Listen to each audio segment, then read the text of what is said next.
Hello magicians, magic की दुनिया में आपका स्वागत है। मेरे साथ इस प्यारी सी मैजिकल जर्नी में जुड़ने के लिए और जुड़े रहने के लिए और खुद पे काम करने के लिए, अपनी ज़िंदगी को और बेहतरीन, खुशनुमा और मैजिकल बनाने के लिए आपका दिल से धन्यवाद। आज है डे 17। तो डे 17 शुरू करने से पहले हम देख लेते हैं कि हमने पिछले दिनों में क्या पढ़ा, क्या सीखा और क्या प्रैक्टिस किया। तो रिवाइज कर लेते हैं।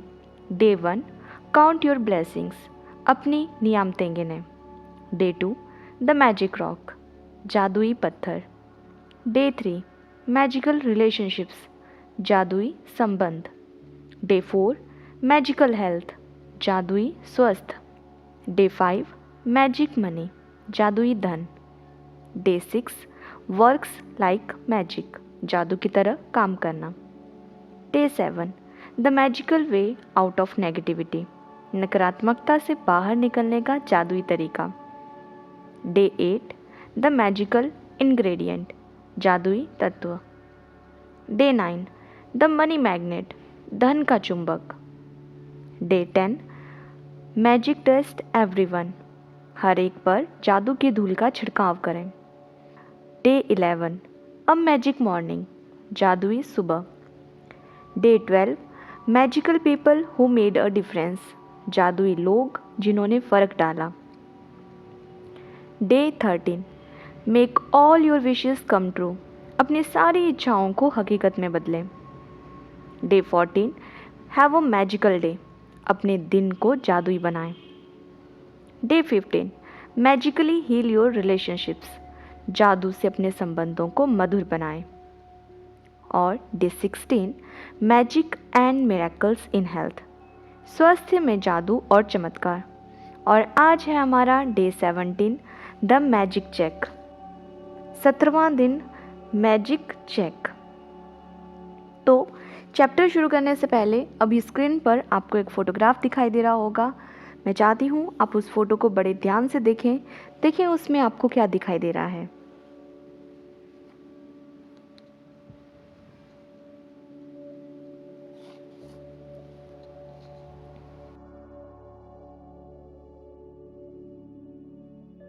तो पिक्चर में आपको एक टेबल दिखाई दे रहा है जिसके ऊपर कुछ एनवेल्प हैं, जैसे डाक होती है वैसे कुछ एनवेल्प हैं, कुछ बंद हैं।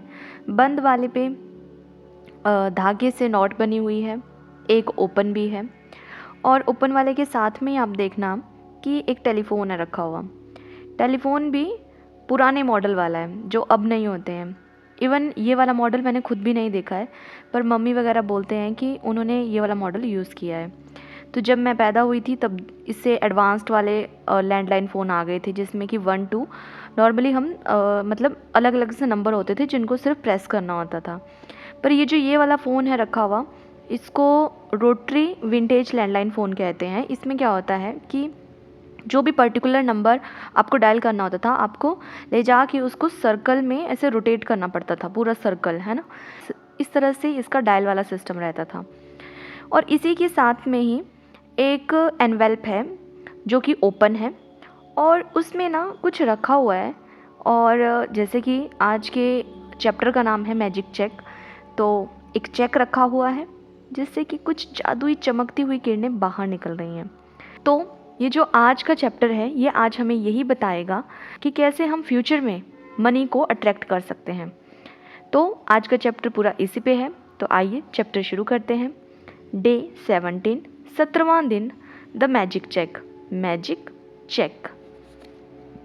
तो सबसे पहले तो मैं थोड़ा सा क्लियर कर देती हूँ चेक क्या होता है। देखो हम सब ने चेक यूज़ किए हैं, है ना। चेक में क्या होता है कि कुछ अमाउंट भरा होता है और हमें बैंक में जाके वो चेक देना होता है और कुछ दिनों के बाद वो जो अमाउंट होता है वो हमारे खाते में आ जाता है, वो हमारे बैंक अकाउंट में पड़ जाता है बैलेंस, है ना। या तो वो हमें वहाँ पे एज अ कैश मिल जाता है। अब क्या है कि स्पॉट एक होता है कि कैश देना, नकदी देना, है ना।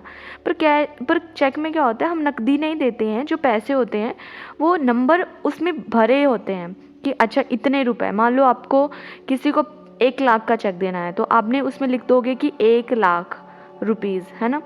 पर वो 1 लाख आप उस टाइम उसको नहीं दे रहे हो, ना तो आप ऑनलाइन ट्रांजैक्शन कर रहे हो उसकी, और ना ही आप उसको कैश के रूप में दे रहे हो उस टाइम कि आपने यहाँ से दिया और सामने वाले को मिल गया। कैश में क्या होता है कि आप उसको एक पेपर, एक पेपर होता है, एक चेक बुक मिलती है हर किसी को बैंक अकाउंट से, हर किसी को बैंक से एक चेक मिलती है, हर किसी को एक चेक बुक मिली होती है बैंक से। उसमें आप सिर्फ अमाउंट भरते हो कि 1 लाख रुपए ये सामने वाला पर्सन मेरे अकाउंट से निकाल सकता है ना, विड्रॉ कर सकता है। तो आप उसको वो दे देते हो और कुछ टाइम के बाद वो पर्सन आपके वहाँ से निकाल लेता है। तो वो चेक तो आप उसको इस वक्त दे रहे हो, प्रेजेंट मोमेंट में आप उस सामने वाले को क्या दे रहे हो, चेक दे रहे हो, पर पैसे उसको कब मिलेंगे, फ्यूचर में।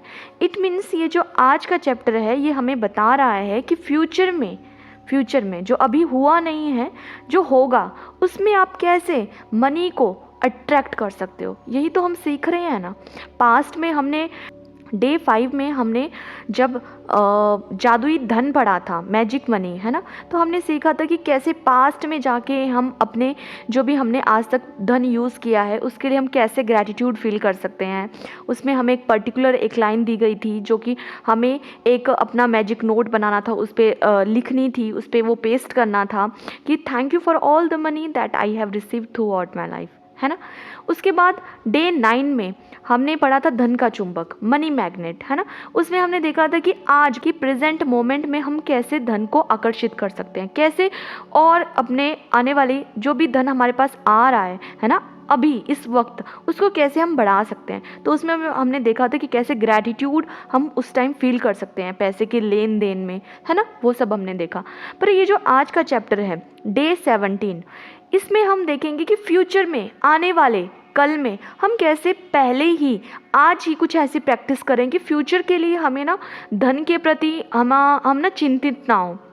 एक्चुअली में क्या होता है ना, जो इंसान है वो सबसे ज़्यादा चिंतित होता है अपने फ्यूचर को लेके, ठीक है। पास्ट का उसको पता होता है कि पास्ट तो बीत चुका है, वो टाइम तो चला गया, उसमें अब उसको क्या धन चाहिए, है ना। प्रेजेंट में हमें पता है कि ठीक है इस वक्त मेरे पास खाने के लिए इतने इस वक्त मेरे पास यूज़ करने के लिए इतने रुपए हैं, मेरे बैंक अकाउंट में इतने हैं, है ना। अभी आज मेरे जो खर्चे हैं वो इतने हैं, मेरे पास आज के खाने का बंदोबस्त है, आज पहनने के लिए कपड़े हैं, सब कुछ आज के लिए हमारे पास होता है। पर हम चिंतित किस चीज़ के लिए होते हैं कि क्या कल होगा, क्या कि क्या कल मेरे पास इतने पैसे होंगे कि मैं उस चीज़ को ख़रीद पाऊँगा, या क्या मेरे पास इतने पैसे होंगे कि मैं अपना घर बना पाऊँगा, मैं अपने ड्रीम लाइफ को जी पाऊँगा, मैं अपने बच्चे को अच्छे स्कूल में डाल पाऊँगा। या आपने देखा होगा कि ये जो हम सेविंग्स करते हैं, है ना, इंश्योरेंस वगैरह करवा रहे होते हैं, उसमें भी हम किस चीज़ के लिए वो करवा रहे होते हैं, फ्यूचर के लिए, है ना, कि फ्यूचर में जब हमें ज़रूरत पड़ेगी तब हमारे पास वो धन हो। जो हम हेल्थ इंश्योरेंस वगैरह करवाते हैं उसमें क्या होता है कि जब भी कोई मुसीबत का टाइम आए इन फ्यूचर, है ना, तो उस वक्त हमारे पास इतने पैसे हों कि हम उस वक्त अपने मेडिकल एक्सपेंसेस के लिए हमारे पास धन हो, है ना, या हमारे कभी अपने कोई बीमार हो तो उस वक्त हमारे पास इतना पैसा हो कि हम उनका इलाज करवा पाएँ। हम उसके लिए क्या करते हैं, सेविंग करना शुरू करते हैं, इंश्योरेंसेस करवाते हैं, अलग अलग टाइप की LIC पॉलिसीज़ करवाते हैं, है ना। तो होता क्या है कि जो इंसान है ना उसको पता है कि आज मेरे पास काफ़ी है, उसको पता है ये कि आज है अभी है, पर चिंता किस चीज़ के लिए करता है वो धन के क्षेत्र में, फिर फ्यूचर में होगा क्या, होगा इतना क्या जैसा मैं चाहता हूँ कि मैं अपनी बेटी की शादी इस तरह से करूँ, है ना, तो क्या मेरे पास इतना पैसा उस टाइम होगा। तो उसके लिए हम क्या करते हैं, अलग अलग सेविंग्स करते हैं, है ना। अच्छी बात भी है वो करनी चाहिए, मैं उसके लिए नहीं बोल रही हूँ, मैं बस समझा रही हूँ आपको कि एक्चुअल में ये जो धन में ये जो चिंता वगैरह आती है ये आती है फ्यूचर को लेके। जब भी बात आती है फ्यूचर की, जब भी बात आती है भविष्य की, तो हम सब चाहते हैं कि हमारा जो फ्यूचर है वो पैसों से भरा हुआ हो, अबंडेंस ऑफ मनी उसमें हो, इतना पैसा हो कि हम जो चीज़ें फ्यूचर में करना चाहते हैं, है ना, वो सब हम कर पाएँ इजीली एंड एफर्टलेसली। तो ये जो आज का चैप्टर है ना इसको बड़े ध्यान से सुनना, समझना और ख़ुद इस चैप्टर को पढ़ना, हिंदी इंग्लिश दोनों लैंग्वेजेस में। और जैसे कि मैंने आपको पहले भी बताया है कि अगर आपके पास बुक नहीं है तो इस बुक का PDF हिंदी इंग्लिश दोनों लैंग्वेजेस में मेरे टेलीग्राम चैनल पे उपलब्ध है। आप आपको डिस्क्रिप्शन में टेलीग्राम चैनल का लिंक मिल जाएगा, आप उसे ज्वाइन कर लो। वहाँ पे फाइल्स में जाके आपको ये बुक हिंदी इंग्लिश दोनों में मिल जाएगी PDF फॉर्म में। तो मैं यही आपको कहूँगी कि इस बुक को खुद भी पढ़ना, इस चैप्टर को खुद भी पढ़ो और खुद समझो, और साथ ही साथ में ये जो वीडियो है अभी आप सुन रहे हो, ये आपको एज अ गाइडेंस की हेल्प करेगी कि और किस किस तरीके से हम इसमें सोच सकते हैं। तो ये तो सिर्फ आपकी हेल्प करेगी, बाकी आप खुद देखो कि कैसे, कौन सी ऐसी चिंताएं हैं भविष्य की जो मुझे डरा रही हैं आज, है ना, जो मुझे चिंतित करती हैं, जिसमें कि मैं थोड़ा सा नेगेटिव हो जाता हूँ। ओके, तो आज हमें क्या करना है कि फ्यूचर को सिक्योर कर देना है अपने, जो हमारी धन से रिलेटेड जो भी हमारी ओवर थिंकिंग है, जो भी हमारे नेगेटिव इमोशंस उसके साथ जुड़े हुए हैं, वो सब हमने पॉजिटिव में तब्दील कर देने हैं। और साथ ही साथ में हमने सिक्योर फील करना है कि मुझे पता है कि आज जो मैं प्रैक्टिस कर रहा हूँ, ग्रैटिट्यूड की प्रैक्टिस कर रहा हूँ, वो मेरे फ्यूचर को धन से भरा हुआ बना रही है। ओके, तो देखो ये जो पिक्चर अभी आपने देखी थी, है ना, अगेन मैं उस पिक्चर पे जाती हूँ। उसमें क्या था कि कुछ तो एनवेल्प बंद थे, ठीक है, उनको तो हमने ओपन ही नहीं किया है, पर वो जो खुला हुआ एनवेल्प है उसके बीच में ना एक चेक पड़ा हुआ है, जिससे कि कुछ जादुई किरणें बाहर निकल रही थी। इट मीन्स ये जो फ्यूचर है इसको कैसे हमने इस तरह से चमकता हुआ बनाना है, वो आज हम सीख रहे हैं। और ये जो साथ में टेलीफोन वहाँ पे पिक्चर में दिया हुआ था, अगर आपको लगता है कि ये ऐसे ही उस पिक्चर में दे दिया है, तो वो ऐसे ही नहीं दिया है। There is some beautiful reason कि वो वहाँ पे मौजूद है। तो एक्चुअल में क्या होता है ना, ये जो पैसों का एरिया है, ठीक है, मनी एरिया जो है, वो तो होता क्या है, ये जो पैसों की दुनिया है ना, ये नंबर का खेल है। नंबर का खेल है मतलब कि आपको कितना चाहिए आप बोलो। अगर मान लो आप किसी को पूछो कि आपको कितना पैसा चाहिए, ठीक है, मैं आपको पूछती हूँ कि आपको कितना पैसा चाहिए, आप बोलो कि मुझे ना बहुत सारा पैसा चाहिए, मुझे ढेर सारा पैसा चाहिए, तो ये कोई बात हुई? नहीं। पर हाँ, अगर आप बोलो कि देखो मुझे ये चीज़ खरीदनी है तो मुझे इसके लिए 1 लाख रुपए चाहिए, ठीक है, आप क्लैरिटी के साथ बोल रहे हो कि मुझे 1 लाख रुपए चाहिए, आपने कुछ भी खरीदना हो, आपने कहीं पे भी उसको खर्च करना हो, बस आपको पता है कि मुझे इतने पैसे चाहिए, ठीक है। तो ये ना नंबर्स का खेल है। यहाँ पे बात की जाती है नंबरों में। तो आप अगर बोलो कि ढेर सारा पैसा चाहिए, बहुत सारा पैसा चाहिए, इतना चाहिए कि जितना किसी के पास ना हो, तो ये दुनिया इस तरह की बातें नहीं करती है। ये दुनिया बातें करती है नंबर्स की, कि आप मेरे को नंबर बताओ कि आपको कितना चाहिए, जितना आप बोलोगे आपको उतना मिल जाएगा। बिकॉज ये दुनिया तो अबंडेंस से भरी हुई है ना, इस दुनिया में तो हर चीज़ अबंडेंस में है, हर चीज़ भरपूर मात्रा में। आपको कितना चाहिए, आपकी पात्रता कितनी है, आपको खुद को देखना पड़ेगा कि अच्छा कि मुझे इतना चाहिए। कई बार क्या होता है कि हमें पता होता है कि अच्छा मेरे ये जो ड्रीम्स है ना, इसको पूरा करने के लिए इतना इतना मोटा मोटा अमाउंट चाहिए, ठीक है, पता है आपको, मान लो। पर आपको लगता है कि नहीं यार, मैं तो मिडिल क्लास फैमिली से हूँ, मैंने इतने बड़े बड़े सपने तो देख लिए हैं, पर उनको जीने की औकात मेरे पास नहीं है ना, मेरी हैसियत नहीं है। कुछ ऐसी बातें आ जाती हैं कि हम तो पूरी उम्र भी अगर काम करें, मेहनत मजदूरी करें, 24 घंटे हार्ड वर्क करें, कुछ भी करें हम, पर फिर भी हम उतने पैसे नहीं कमा सकते हैं। तो ये शो करता है हमारे वीक माइंडसेट को, कि आप खुद को डिज़र्विंग ही नहीं समझते हो उस चीज़ के लिए। अगर आप खुद को डिज़र्विंग ही नहीं समझते हो कि आपके बैंक अकाउंट में लाखों करोड़ों रुपए हों, तो वो नहीं आएंगे। बिकॉज ये जो यूनिवर्स है, ये आपको तब कोई चीज़ देता है जब आप उसके लिए यूनिवर्स में ये डिक्लेयर कर देते हो कि यूनिवर्स, मैं इस चीज़ को पाने की पात्रता रखता हूँ, I deserve to be a millionaire, मैं एक मिलेनियर बनना डिज़र्व करता हूँ, ठीक है। बिकॉज इस दुनिया में जब अबंडेंस है, तो उस अबंडेंस को फील करना मैं भी डिज़र्व करता हूँ, क्योंकि यूनिवर्स के लिए, उस क्रिएटर के लिए तो हम सब एक बराबर हैं, तो हम सब वो चीज़ डिज़र्व करते हैं। जैसे माँ के लिए सारे बच्चे एक बराबर होते हैं, तो माँ तो यही चाहती है ना कि सबको एक बराबर दूँ, ठीक है, जितना जिसको चाहिए उतना उतना दूँ। तो आप कितना डिमांड करते हो? तो ये जो खेल है इस पैसे की जगत का, मनी वर्ल्ड का, वो चलता है नंबर्स में, इसलिए वो टेलीफोन वहाँ पे दिया गया है। अब टेलीफोन वो कैसा भी दे सकते थे, है ना, पर देखो ये जो टेलीफोन यहाँ पे दिया गया है, ये सोच समझ के दिया गया है। अब जैसे मैं आपको बता रही थी ना कि जब मैं पैदा हुई थी तब इससे थोड़ा एडवांस वाला मॉडल आ गया था, तो वो यहाँ पे वो वाला लैंडलाइन फ़ोन भी तो दे सकते थे, वो यहाँ पे स्मार्टफोन भी दे सकते थे। बिकॉज ये जो बुक है ये 2012 में पब्लिश हुई है, मतलब 2012 में ये मार्केट में आई है। उस टाइम तक तो स्मार्टफोन आ गए थे, तो क्यों यहाँ पे पिक्चर में स्मार्टफोन नहीं दिखाया गया? वो ये भी तो दिखा सकते थे ना। यहाँ पे स्पेसिफिकली वही टेलीफोन यूज़ किया है जिसमें कि खुद एक एक नंबर खुद से दबाना पड़ता था, उस नंबर को दबा के ऐसे आगे खींचना पड़ता था, पूरा सर्कल कंप्लीट करना पड़ता था, है ना। तो वही टेलीफोन यहाँ पे दिया गया है कि आप जो जो नंबर वहाँ पे डायल करना चाहते हो, है ना, उसको बहुत ध्यान से चूज़ करो, बिकॉज एक भी गलत नंबर अगर आप डायल करोगे तो फ़ोन कहीं और लग जाएगा, है ना। तो ये वाला फ़ोन जो यहाँ पे दिखाया गया है ये शो कर रहा है कि आप हर एक नंबर को बहुत ध्यान से आप उसको चूज़ कर रहे हो, क्योंकि आप बता रहे हो कि आपको फ्यूचर में क्या चाहिए, आपको किससे बात करनी है, ठीक है। जैसे नंबर डायल करते हैं तो हम क्यों किसी को फ़ोन लगाते हैं, क्योंकि हमें उससे बात करनी होती है, ठीक है। मान लो आपने नंबर डायल किया, है ना। एक केस है कि आपने एक आधा नंबर थोड़ा आगे पीछे डायल कर, तो जो कॉल है वो किसी और को चलेगी जिससे आपको बात नहीं करनी थी, ठीक है। अच्छा, ये हो सकता है।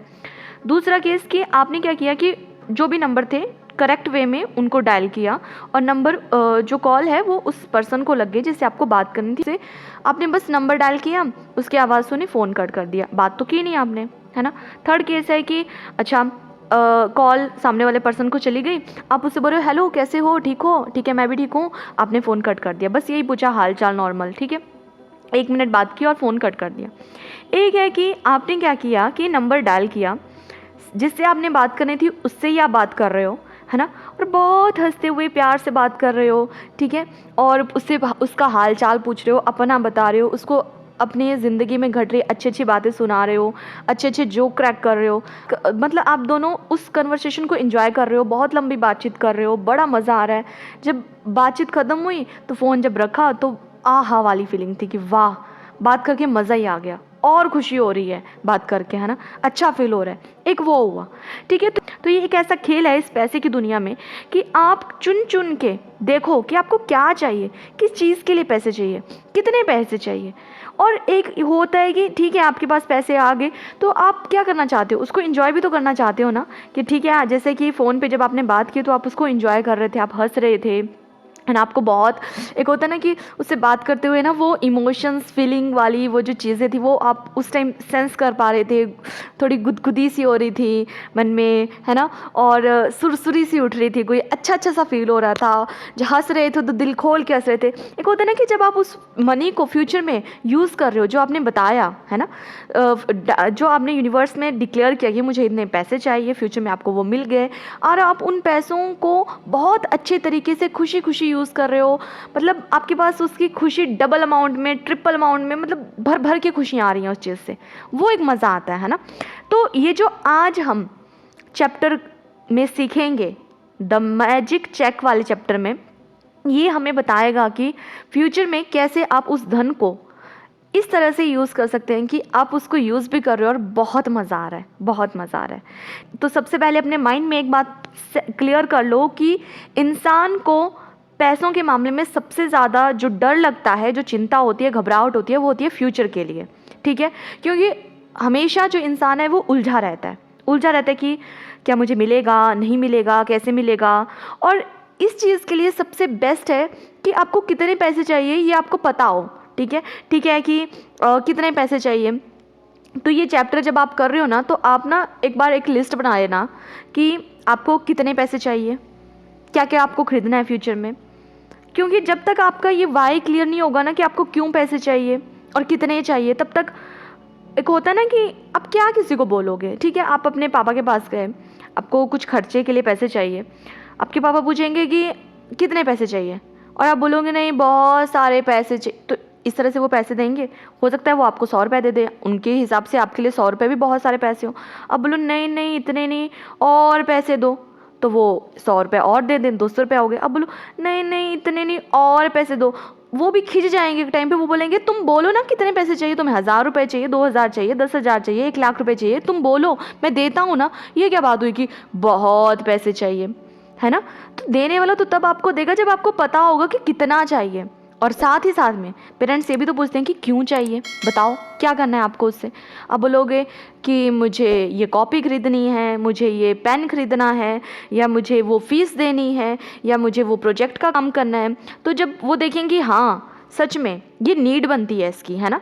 ये ग्रीड नहीं है। ग्रीड का मतलब हुआ कि ऐसा तो नहीं है कि लालच में मांग रहा है। लालच में मतलब कि सिर्फ ऐसे पेरेंट्स रखते हैं ना कि बच्चा कहीं मनी को वेस्ट ना करे। वेस्ट का मतलब वो ऐसे भी रखते हैं कि कहीं कहीं खाने पीने की चीज़ों पे, है ना, खर्च ना करें, या ऐसा ना करें कि मस्ती करने के लिए पैसे मांग रहा हो, कि घूमने कि फ्रेंड्स के साथ पार्टी करनी है उसके लिए। तो वो देखेंगे जब उनको लगेगा कि लॉजिकल है, ठीक है, इसको सच में चाहिए, इस चीज़ की उसको सच में चाहिए, उसकी नीड है, तो वो आपको देंगे।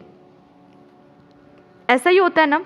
हाँ, हो सकता है कि आपके पेरेंट्स यूजुअली आपको खाने पीने की चीज़ों पे ऐसे बाहर से मना करते हो कि बाहर वाली चीज़ें नहीं खानी है, इसलिए वो पैसे भी ना देते हो आपको, है ना। पर हाँ, कभी कभी उनको लगता हो कि नहीं, ओकेजनली देने चाहिए, तो वो देंगे, आपको बोलेंगे कि जाओ आज पार्टी करो। तो ये इस तरह से काम चलता है। ओके, तो अब आते हैं चैप्टर पे। चैप्टर शुरू करते हैं। तो चैप्टर शुरू होता है एक कोड के साथ। तो इसमें लिखा है, in the magical universe there are no coincidences and there are no accidents. Nothing happens unless someone wills it to happen. Hindi में है, जादुई सृष्टि में किसी प्रकार का संयोग या अनहोनी नहीं होती। कोई भी चीज़ तब तक नहीं होती जब तक कि कोई व्यक्ति इच्छा करके उसे घटित ना कर दे। और ये बोला गया है विलियम एस बैरोज के द्वारा, जो कि एक लेखक और कवि हैं। तो मैं फिर से इंग्लिश में पढ़ती हूँ, आप इसको ध्यान से सुनना। इन द मैजिकल यूनिवर्स, कौन से यूनिवर्स में? मैजिकल यूनिवर्स में, ठीक है, लॉजिकल में नहीं, मैजिकल में। There are no coincidences, no coincidences and there are no accidents.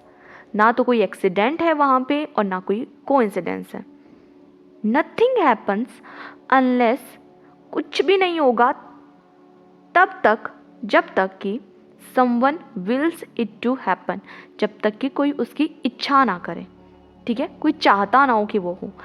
तो देखो, सबसे पहले तो यहाँ पे हमें समझना है कि मैजिकल यूनिवर्स में, ठीक है, लॉजिकल की बात नहीं की है। हम ज़्यादातर अपने लॉजिकल यूनिवर्स में रह रहे होते हैं, क्योंकि हम तर्क वितर्क की दुनिया में रहते हैं। हम अपने माइंड से तर्क वितर्क लगाते हैं, ठीक है, पर ये वो वाली दुनिया नहीं है। हम मैजिकल वर्ल्ड में हैं, हम मैजिक बुक कर रहे हैं, तो हम मैजिकल यूनिवर्स की ही बातें करेंगे, ठीक है। तो मैजिकल यूनिवर्स में ना कुछ भी कोइंसिडेंस नहीं होता है, कुछ भी संयोग नहीं होता है, और कुछ भी ऐसा नहीं होता है कि खुद ही कुछ हो गया, एक्सीडेंट हो गया, है ना। यहाँ पे होती हैं को क्रिएशंस। को क्रिएशंस क्या हुआ, इसको मैं इस तरह से समझाती हूँ कि मान लो आज कि देखो, अभी आप ये जो चैप्टर नंबर 17 है, ये अभी सुन रहे हो, इस वीडियो में सुन रहे हो, मैं बोल रही हूँ, मैंने कब ये रिकॉर्ड किया, मैंने कब ये पढ़ा चैप्टर, मैंने ये अपनी लाइफ में इम्प्लीमेंट किया, मुझे कोई मैजिक दिखा अपनी लाइफ में, है ना, और मुझे लगा कि ठीक है, इसकी वीडियो बना के इस तरह से डालनी चाहिए। फिर मैंने ये अपलोड भी कर दिया। आप आज ये सुन रहे हो, इस वक्त आप ये सुन रहे हो। अब आप भी इसको प्रैक्टिस में लाओगे, ये प्रैक्टिस करोगे, आपकी ज़िंदगी में भी मैजिक होगा। तो ये सब चीज़ें ना, आपको लग रहा है कि ऐसे ही हो गया, आप इस वीडियो पे ऐसे ही आ गए, आप इस प्रैक्टिस को ऐसे ही कर रहे हो, आप अभी तक अगर ये वीडियो सुन रहे हो तो आप ऐसे ही सुन रहे हो। नहीं, देयर इज़ को क्रिएशन। हो सकता है कि ये आपने खुद अट्रैक्ट किया है, आप खुद चाहते हो कि मनी के एरिया में आप और ज़्यादा सिक्योर फील करो, आप और ज़्यादा अबंडेंट फील करो, तो ये आपने अट्रैक्ट किया है खुद से, ठीक है। इसको बहुत ही एक सिंपल से एग्जांपल से समझाती हूँ। जैसे कि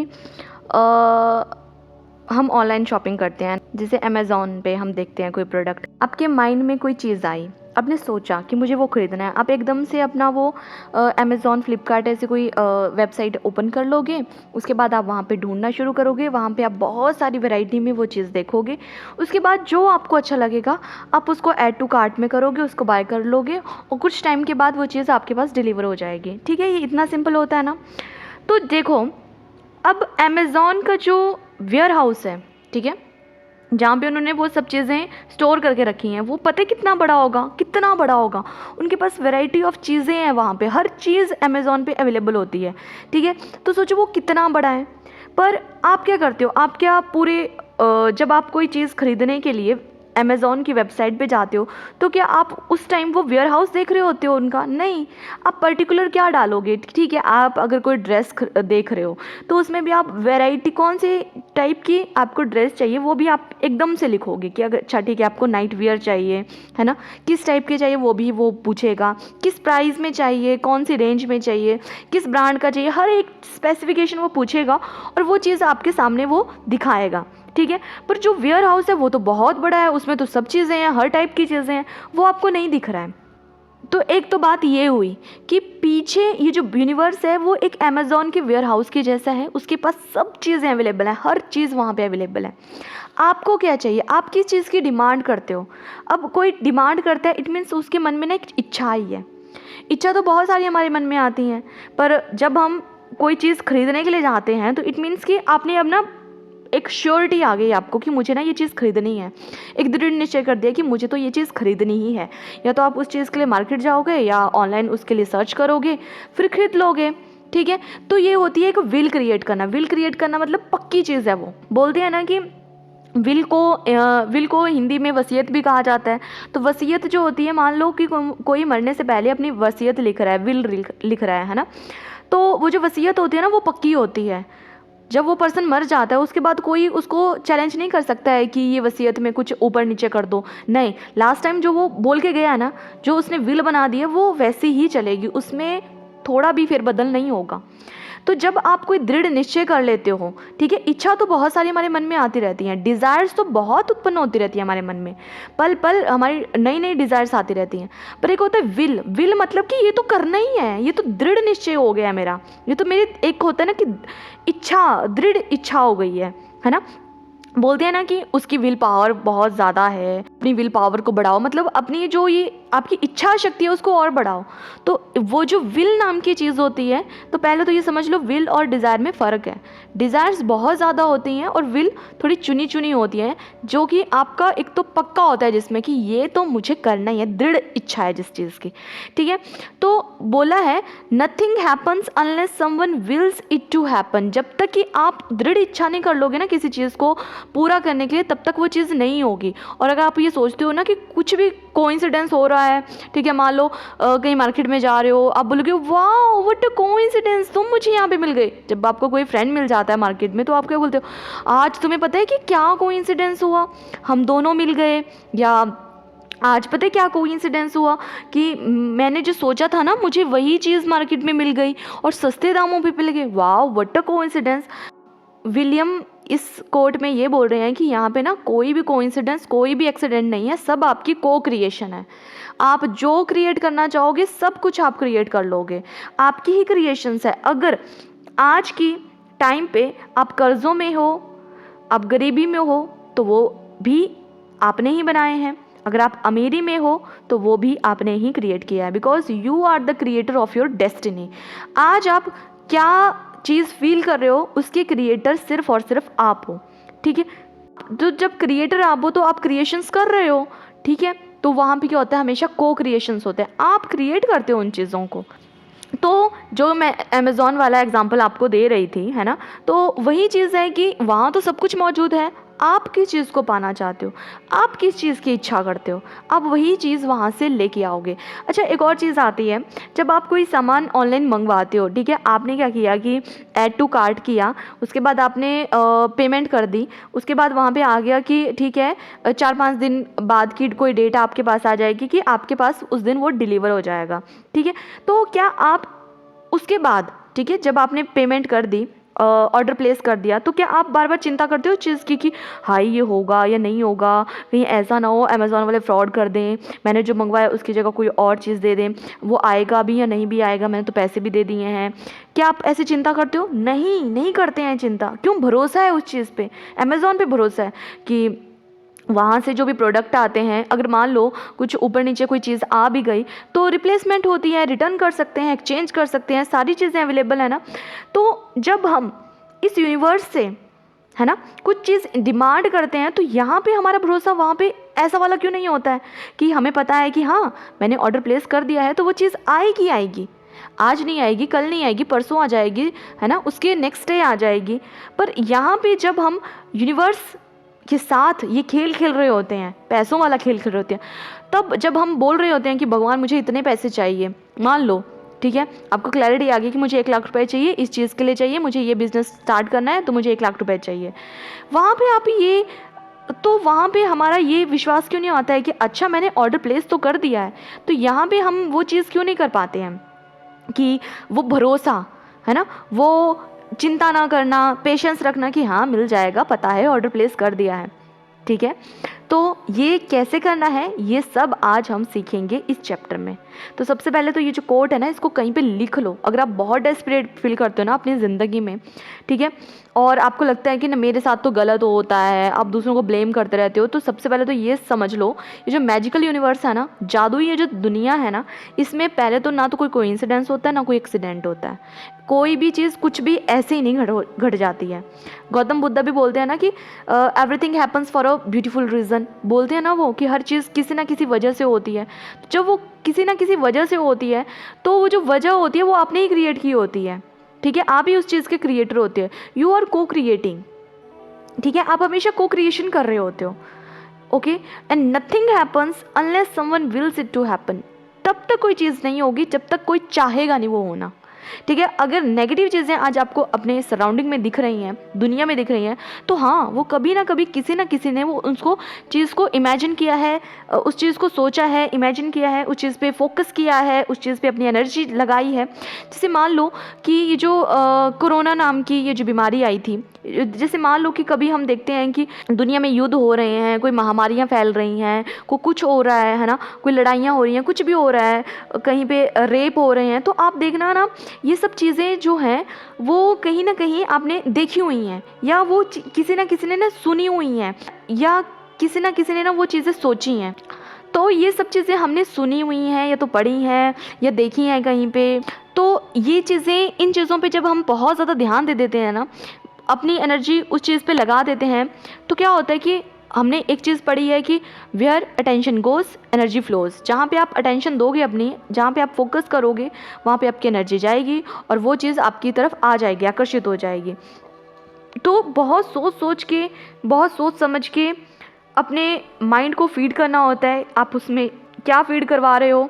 और ये जो आप युद्ध वगैरह, ये जो अशांति दुनिया में देख रहे हो, आप बोलोगे ये किसने क्रिएट किए होंगे, तो आपने देखी नहीं है कोई ऐसी हॉलीवुड मूवीज़ या बॉलीवुड मूवीज़ जिसमें कि पहले ही वो चीज़ें दिखा दी होती हैं। साइंस फिक्शन कुछ मूवीज़ होती हैं, है ना, फिक्शनल मूवीज़ होती हैं, आपने देखा होगा कि उसमें ना कुछ ऐसी चीज़ें होती हैं जो हमने कभी सोची भी नहीं होती हैं, और फिर बहुत सालों के बाद आप बोलते हो कि हाँ ये तो मैंने पहले ही उस मूवी में देखा था कि ऐसा तो होना ही था। तो वो होना कैसे था, किसी ने वो चीज़ सोची, किसी के माइंड में आई, उसने वो क्या किया, पिक्चराइज़ कर दी, पिक्चर बना दी उस चीज़ से, वो पिक्चर लाखों लोगों ने देख ली, उनके माइंड में भी वो चीज़ चली गई, और जब सबके माइंड में वो चीज़ चली गई तो कहीं ना कहीं सबकॉन्शियस माइंड में लाखों लोगों की वो चीज़ बैठ गई है, तो भाई उस पर उनका फोकस गया है, उस चीज़ को उन्होंने इमेजिन किया है, उस चीज़ के साथ उन्होंने कहीं कभी ना कभी तो इमोशंस अपने जोड़े हैं, फील किया उस चीज़ को, बस तो वो चीज़ होनी थी, कभी ना कभी तो वो आना ही था, बिकॉज आप ऑर्डर प्लेस कर चुके हो, उसकी डिलीवरी तो आपको कभी ना कभी,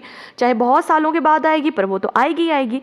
तो हर चीज़ को आप ही क्रिएट कर रहे हो, ठीक है, हम ही क्रिएटर हैं, तो हम ही हर चीज़ को क्रिएट कर रहे हैं।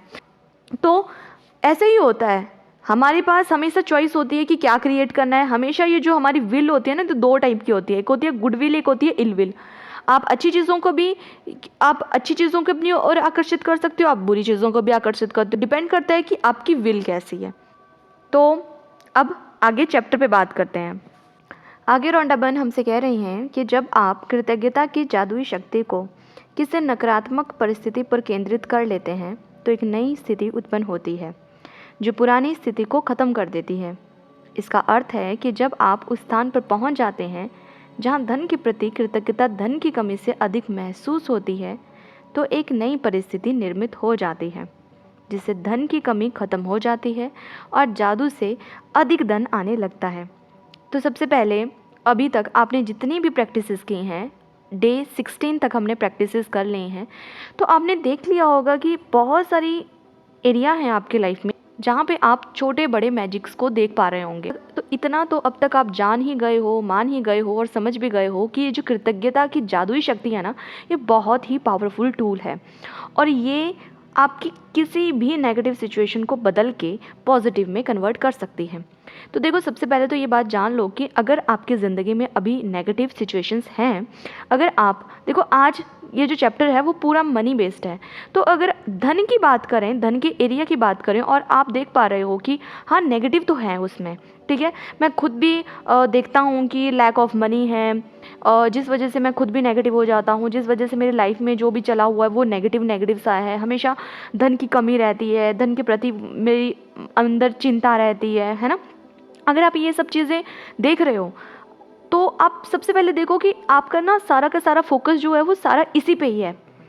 और अभी मैंने कहा था कि where attention goes energy flows, तो जहाँ आपका ध्यान जाएगा वहाँ आपकी एनर्जी जाएगी और जहाँ आपकी एनर्जी जाएगी वही चीज़ें आपकी लाइफ में घटित होगी। लॉ ऑफ अट्रैक्शन कहता है लाइक अट्रैक्ट लाइक, समान ही समान को आकर्षित करता है।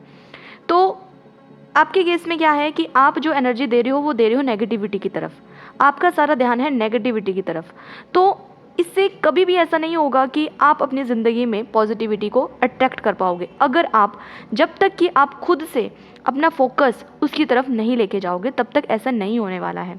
तो आप इसको ना इस तरह से समझो, जैसे मान लो आपकी कोई मंजिल है, आपको पता है कि ये मेरी मंजिल है और ये रास्ता है जो उस मंजिल तक पहुंचाने में मेरी हेल्प करेगा, पर आप क्या कर रहे हो, खुद ही अपने रास्ते में बोल्डर्स डाल रहे हो, पत्थर डाल रहे हो, बड़े बड़े रॉक्स डाल रहे हो और कांटे बिछा रहे हो। तो आप खुद ही अगर अपने रास्ते में ये सब चीज़ें बिछाते रहोगे, कांटे बिछाते रहोगे, तो क्या आप अपनी मंजिल तक पहुंच पाओगे? नहीं। या हो सकता है कि आपको पता है कि ये वाला जो रास्ता है ना वो सीधा जाता है मंजिल की तरफ, थोड़ा लंबा रास्ता है पर हाँ पहुँच जाता है, आप आराम से ईजिली अपनी मंजिल को उस रास्ते से पा लोगे, थोड़ा टाइम ज़्यादा लगेगा। पर आप क्या करते हो, नहीं नहीं मुझे तो जल्दी रिजल्ट चाहिए, तो आप क्या करते हो, शॉर्टकट ढूंढने लगते हो और इधर उधर भटकने लगते हो। उस वजह से खुद ही शॉर्टकट बना रहे होते हो कि नहीं नहीं मैं तो शॉर्टकट को ही क्रिएट कर लूँगा, देख लूँगा रास्ता, बना लूँगा और पहुँच जाऊँगा जल्दी जल्दी, और उसको बनाने के चक्कर में भटक जाते हो। उसको बनाने के चक्कर में कोई ऐसा रास्ता ढूंढ लेते हो जिसमें बहुत सारे कांटे कांटे हैं, है ना, झाड़ियाँ हैं जिस तरफ, तो वो आपके रास्ते को ईजी बना रही हैं या वो और भी लॉन्ग बना रही हैं?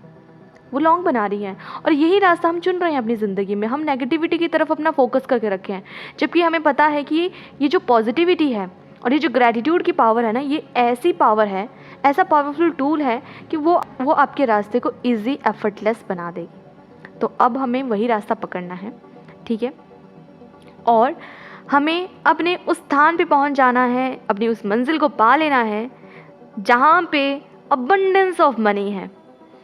आप सब चाहते हो ना कि आप एक ऐसी दुनिया में जियो जहाँ पे धन की प्रचुरता ही प्रचुरता हो, जहाँ देखो वहाँ धन, जो खरीदना चाहो वो खरीद पाओ। अगर आप ऐसी लाइफ जीना चाहते हो, अगर आप ऐसी लाइफ को जीने के बारे में सोच सकते हो, तो आप वो जी भी सकते हो, because you are the creator ना। आपकी सोच में तभी कोई चीज़ आती है जब वो चीज़ मौजूद होती है। जैसे कि मैंने अभी एग्जाम्पल में बताया आपको कि अमेज़ॉन की वेयर हाउस में हर चीज़ अवेलेबल है। आप किस चीज़ की डिमांड करते हो, आप क्या पाना चाहते हो? तो सेम, अगर आपकी थिंकिंग में कोई चीज़ आई है तो यूनिवर्स में वो चीज़ मौजूद है, ऑलरेडी वो चीज़ मौजूद है। जो इस यूनिवर्स में मौजूद नहीं है वो आपकी सोच में आया ही नहीं होगा। तो अमेज़ॉन के वेयर हाउस में तो हर चीज़ अवेलेबल है। हो सकता है ऐसी भी कोई चीज़ें हो वहाँ पे मौजूद जिसके बारे में आज तक आपको पता ही ना हो, जिसके बारे में आपने कभी सोचा ही ना हो। हाँ, पर अगर आप कभी उसके बारे में सोचते हो और उसको सर्च करते हो, आपको वो मिल जाएगा वहाँ पे। पर वो चीज़ तो पहले से ही वहाँ पे अवेलेबल थी, पर आपकी सोच में नहीं आई थी ना। तो अगर आज आपकी सोच में कोई चीज़ आ रही है तो वो आपके लिए बनी है, आप उसको पा सकते हो। बस थोड़ा सा अटेंशन उसकी तरफ देना है, अपनी पॉजिटिविटी उस तरफ देनी है। चलो आइए सीखते हैं धन के केस में कैसे उस चीज़ों को अपनी ओर आकर्षित कर सकते हैं हम। तो रॉन्डा बर्न हमसे यही कह रही हैं कि धन के प्रति अगर आप कृतज्ञता को महसूस नहीं करोगे तो ऑब्वियस सी बात है कि आप खुद को धन से दूर ले जाओगे, और ये जो लैक वाली फीलिंग है मनी के लिए वो कभी भी आपकी ज़िंदगी से एलिमिनेट नहीं होगी। इसको रिप्लेस करने के लिए बहुत बढ़िया है कि आप अबंडेंस की तरफ अपना ध्यान लेके जाओ, ठीक है। आगे रॉन्डा बर्न हमसे कहती हैं ये जो बुरी फीलिंग्स हैं धन के बारे में आपकी, ये पुश कर रही हैं मनी को आपसे, ठीक है। देखो यहाँ पे ना दो ही फोर्सेस होती हैं, एक होती है जो कि पुश अवे करती है और एक होती है जो कि पुल टुवर्ड्स करती है, ठीक है। तो पुश अवे का मतलब हुआ कि खुद से किसी चीज़ को दूर धकेलना, ठीक है। मतलब कि मान लो कोई चीज़ है जो आपको पसंद नहीं है, तो आप क्या करोगे, आप उसको पाना चाहोगे, आप बोलोगे नहीं नहीं मुझे नहीं चाहिए, मुझे नहीं चाहिए। आप उल्टे सीधे कैसे भी बहाने लगाओगे और ये सोचोगे कि उसको ना अपनी ज़िंदगी से धकेलना है, बाहर करना है। तो आप क्या करोगे, उल्टे सीधे ये जो भी कुछ आप काम करोगे वो क्या होगा, नेगेटिव चीज़ें, ठीक है, दूर धकेलने की। तो एक फोर्स होती है जो कि पुश अवे करती है और दूसरी होती है जो पुल टुवर्ड्स करती है, आपकी तरफ जो लेके आती है, वो होती है पॉजिटिव, आपका प्यार। आप उस चीज़ के बारे में सोच रहे हो तो आपको बहुत अच्छा लग रहा है, बहुत अच्छा अच्छा सा फील हो रहा है ना, और प्यार आ रहा है उस चीज़ पे, ऐसा मन कर रहा है कि कब वो चीज़ मेरे पास आएगी। तो वो कैसा हुआ, प्यार वाली फीलिंग, वही पॉजिटिव फीलिंग, ठीक है। तो यहाँ पे ना दो ही फोर्सेस चलती हैं, एक तो पुश करती है और एक करती है पुल। तो अगर आप अपनी ज़िंदगी में मनी को लेके बैड फीलिंग्स रख रहे हो, बुरा बुरा फील कर रहे हो, है ना, बुरी बुरी भावनाएं उसके प्रति आ रही हैं, जैसे मान लो जब भी पैसे के बारे में सोच रहे हो तो मन में ना जेलसी सी फील होती है, एनवी सा होता है, वरी होता है, डिसअपॉइंटमेंट होती है, मतलब चिंता होती है, घबराहट होती है, डर जैसा लगता है, ऐसा लगता है कल को पैसे होंगे। मैंने उस कॉलेज में से मान लो कोई स्टूडेंट होगा तो उसको लगेगा एडमिशन के लिए क्या मेरे मम्मी पापा वो पैसे दे पाएंगे, मेरी बर्थडे पार्टी के लिए क्या मुझे पैसे मिलेंगे, उस फंक्शन के लिए क्या मेरे पास ड्रेस होगी, क्या मेरे पास इतने पैसे होंगे, मेरी शादी क्या अच्छे से हो पाएगी, या बुढ़ापे में मुझे पेंशन मिलेगी, या मेरी पेंशन से हमारा घर चल पड़ा करेगा, या कोई भी हो सकता है कि बुढ़ापे में जब बीमार होंगे तो क्या हमारे पास उतने पैसे होंगे, इमरजेंसी के केस में जो भी पैसे हमें चाहिए होंगे क्या उतने मेरे पास होंगे।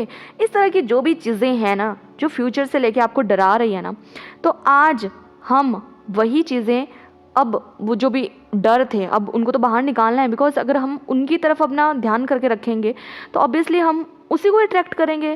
बिकॉज लॉ ऑफ अट्रैक्शन तो बहुत ही डायरेक्ट वे में ब्लंटली 3 वर्ड्स कहता है कि लाइक अट्रैक्ट लाइक। आप प्यार दो नेगेटिविटी को, नेगेटिविटी आपकी ओर खींची चली जाएगी। तो हमें नेगेटिव चीज़ें थोड़ा ना अपनी ज़िंदगी में चाहिए, हमें तो अच्छी अच्छी चीज़ें चाहिए ना। जब अच्छी अच्छी चीज़ें चाहिए, आपकी मनपसंद चीज़ें चाहिए, तो हमें प्यार देना है उसके लिए, ठीक है।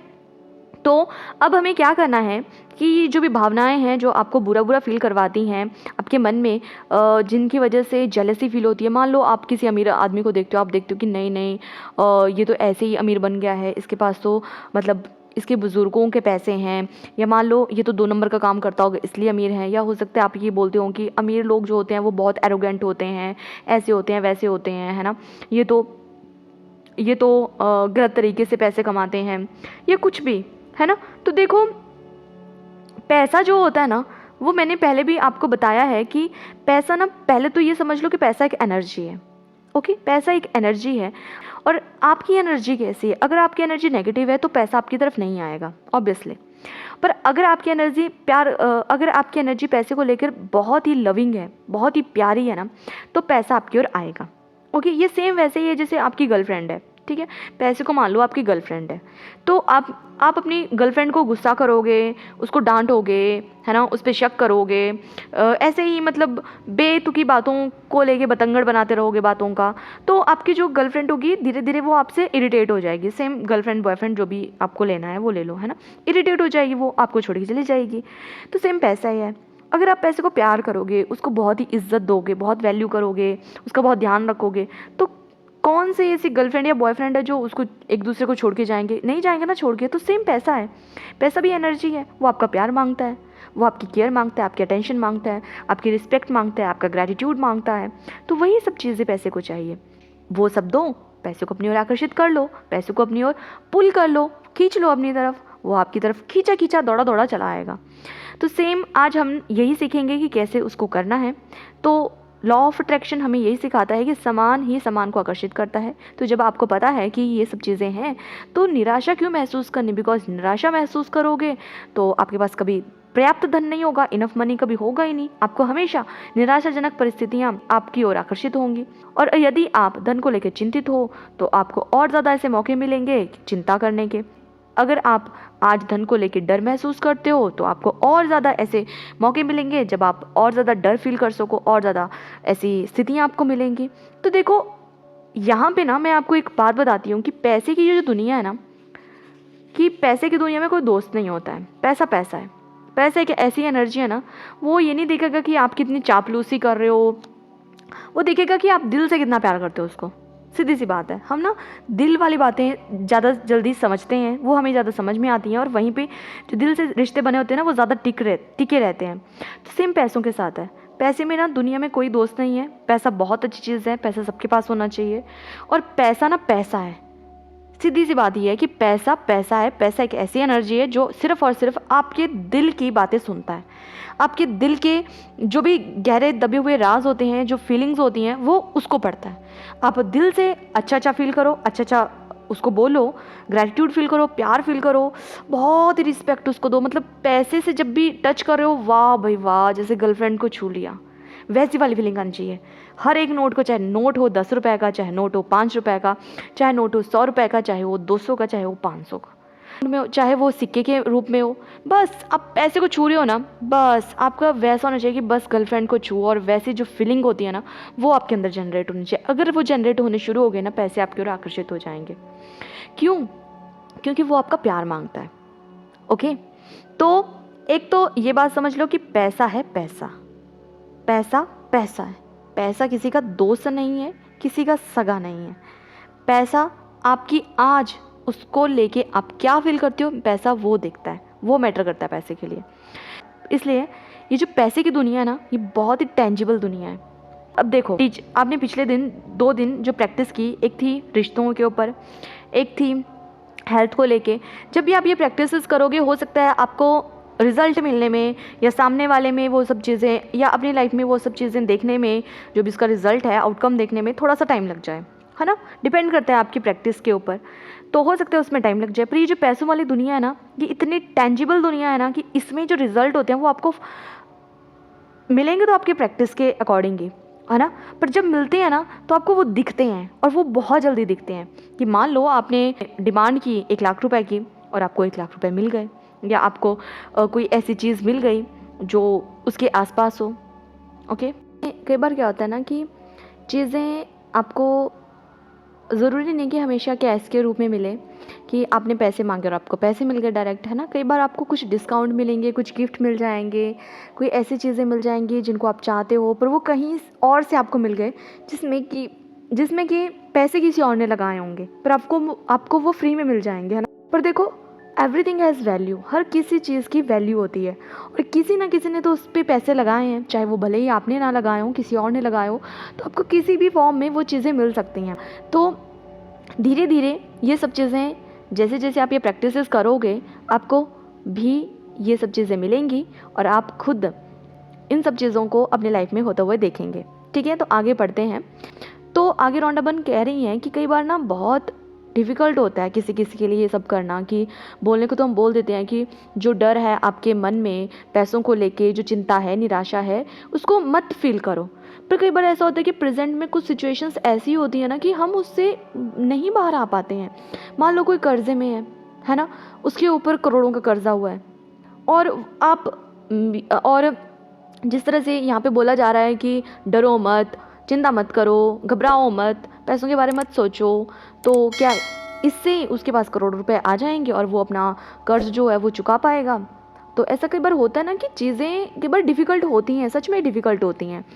तो रियल में जब प्रेजेंट में हम उस चीज़ को जब हम उस चीज़ को एक्सपीरियंस कर रहे होते हैं, तो ऐसा कैसे हो कि हम इस चीज़ को नज़रअंदाज कर लें, इस चीज़ को हम इग्नोर करें। कई बार नहीं हो पाता है ऐसा। तो रौंडा बन कह रही हैं कि ठीक है, मैं समझती हूँ, ऐसा होता है कई बार कि हमारे जो एक्सपीरियंसेस चले होते हैं करंटली, वो नहीं ऐसे होते हैं कि हम उसको इग्नोर कर पाएँ।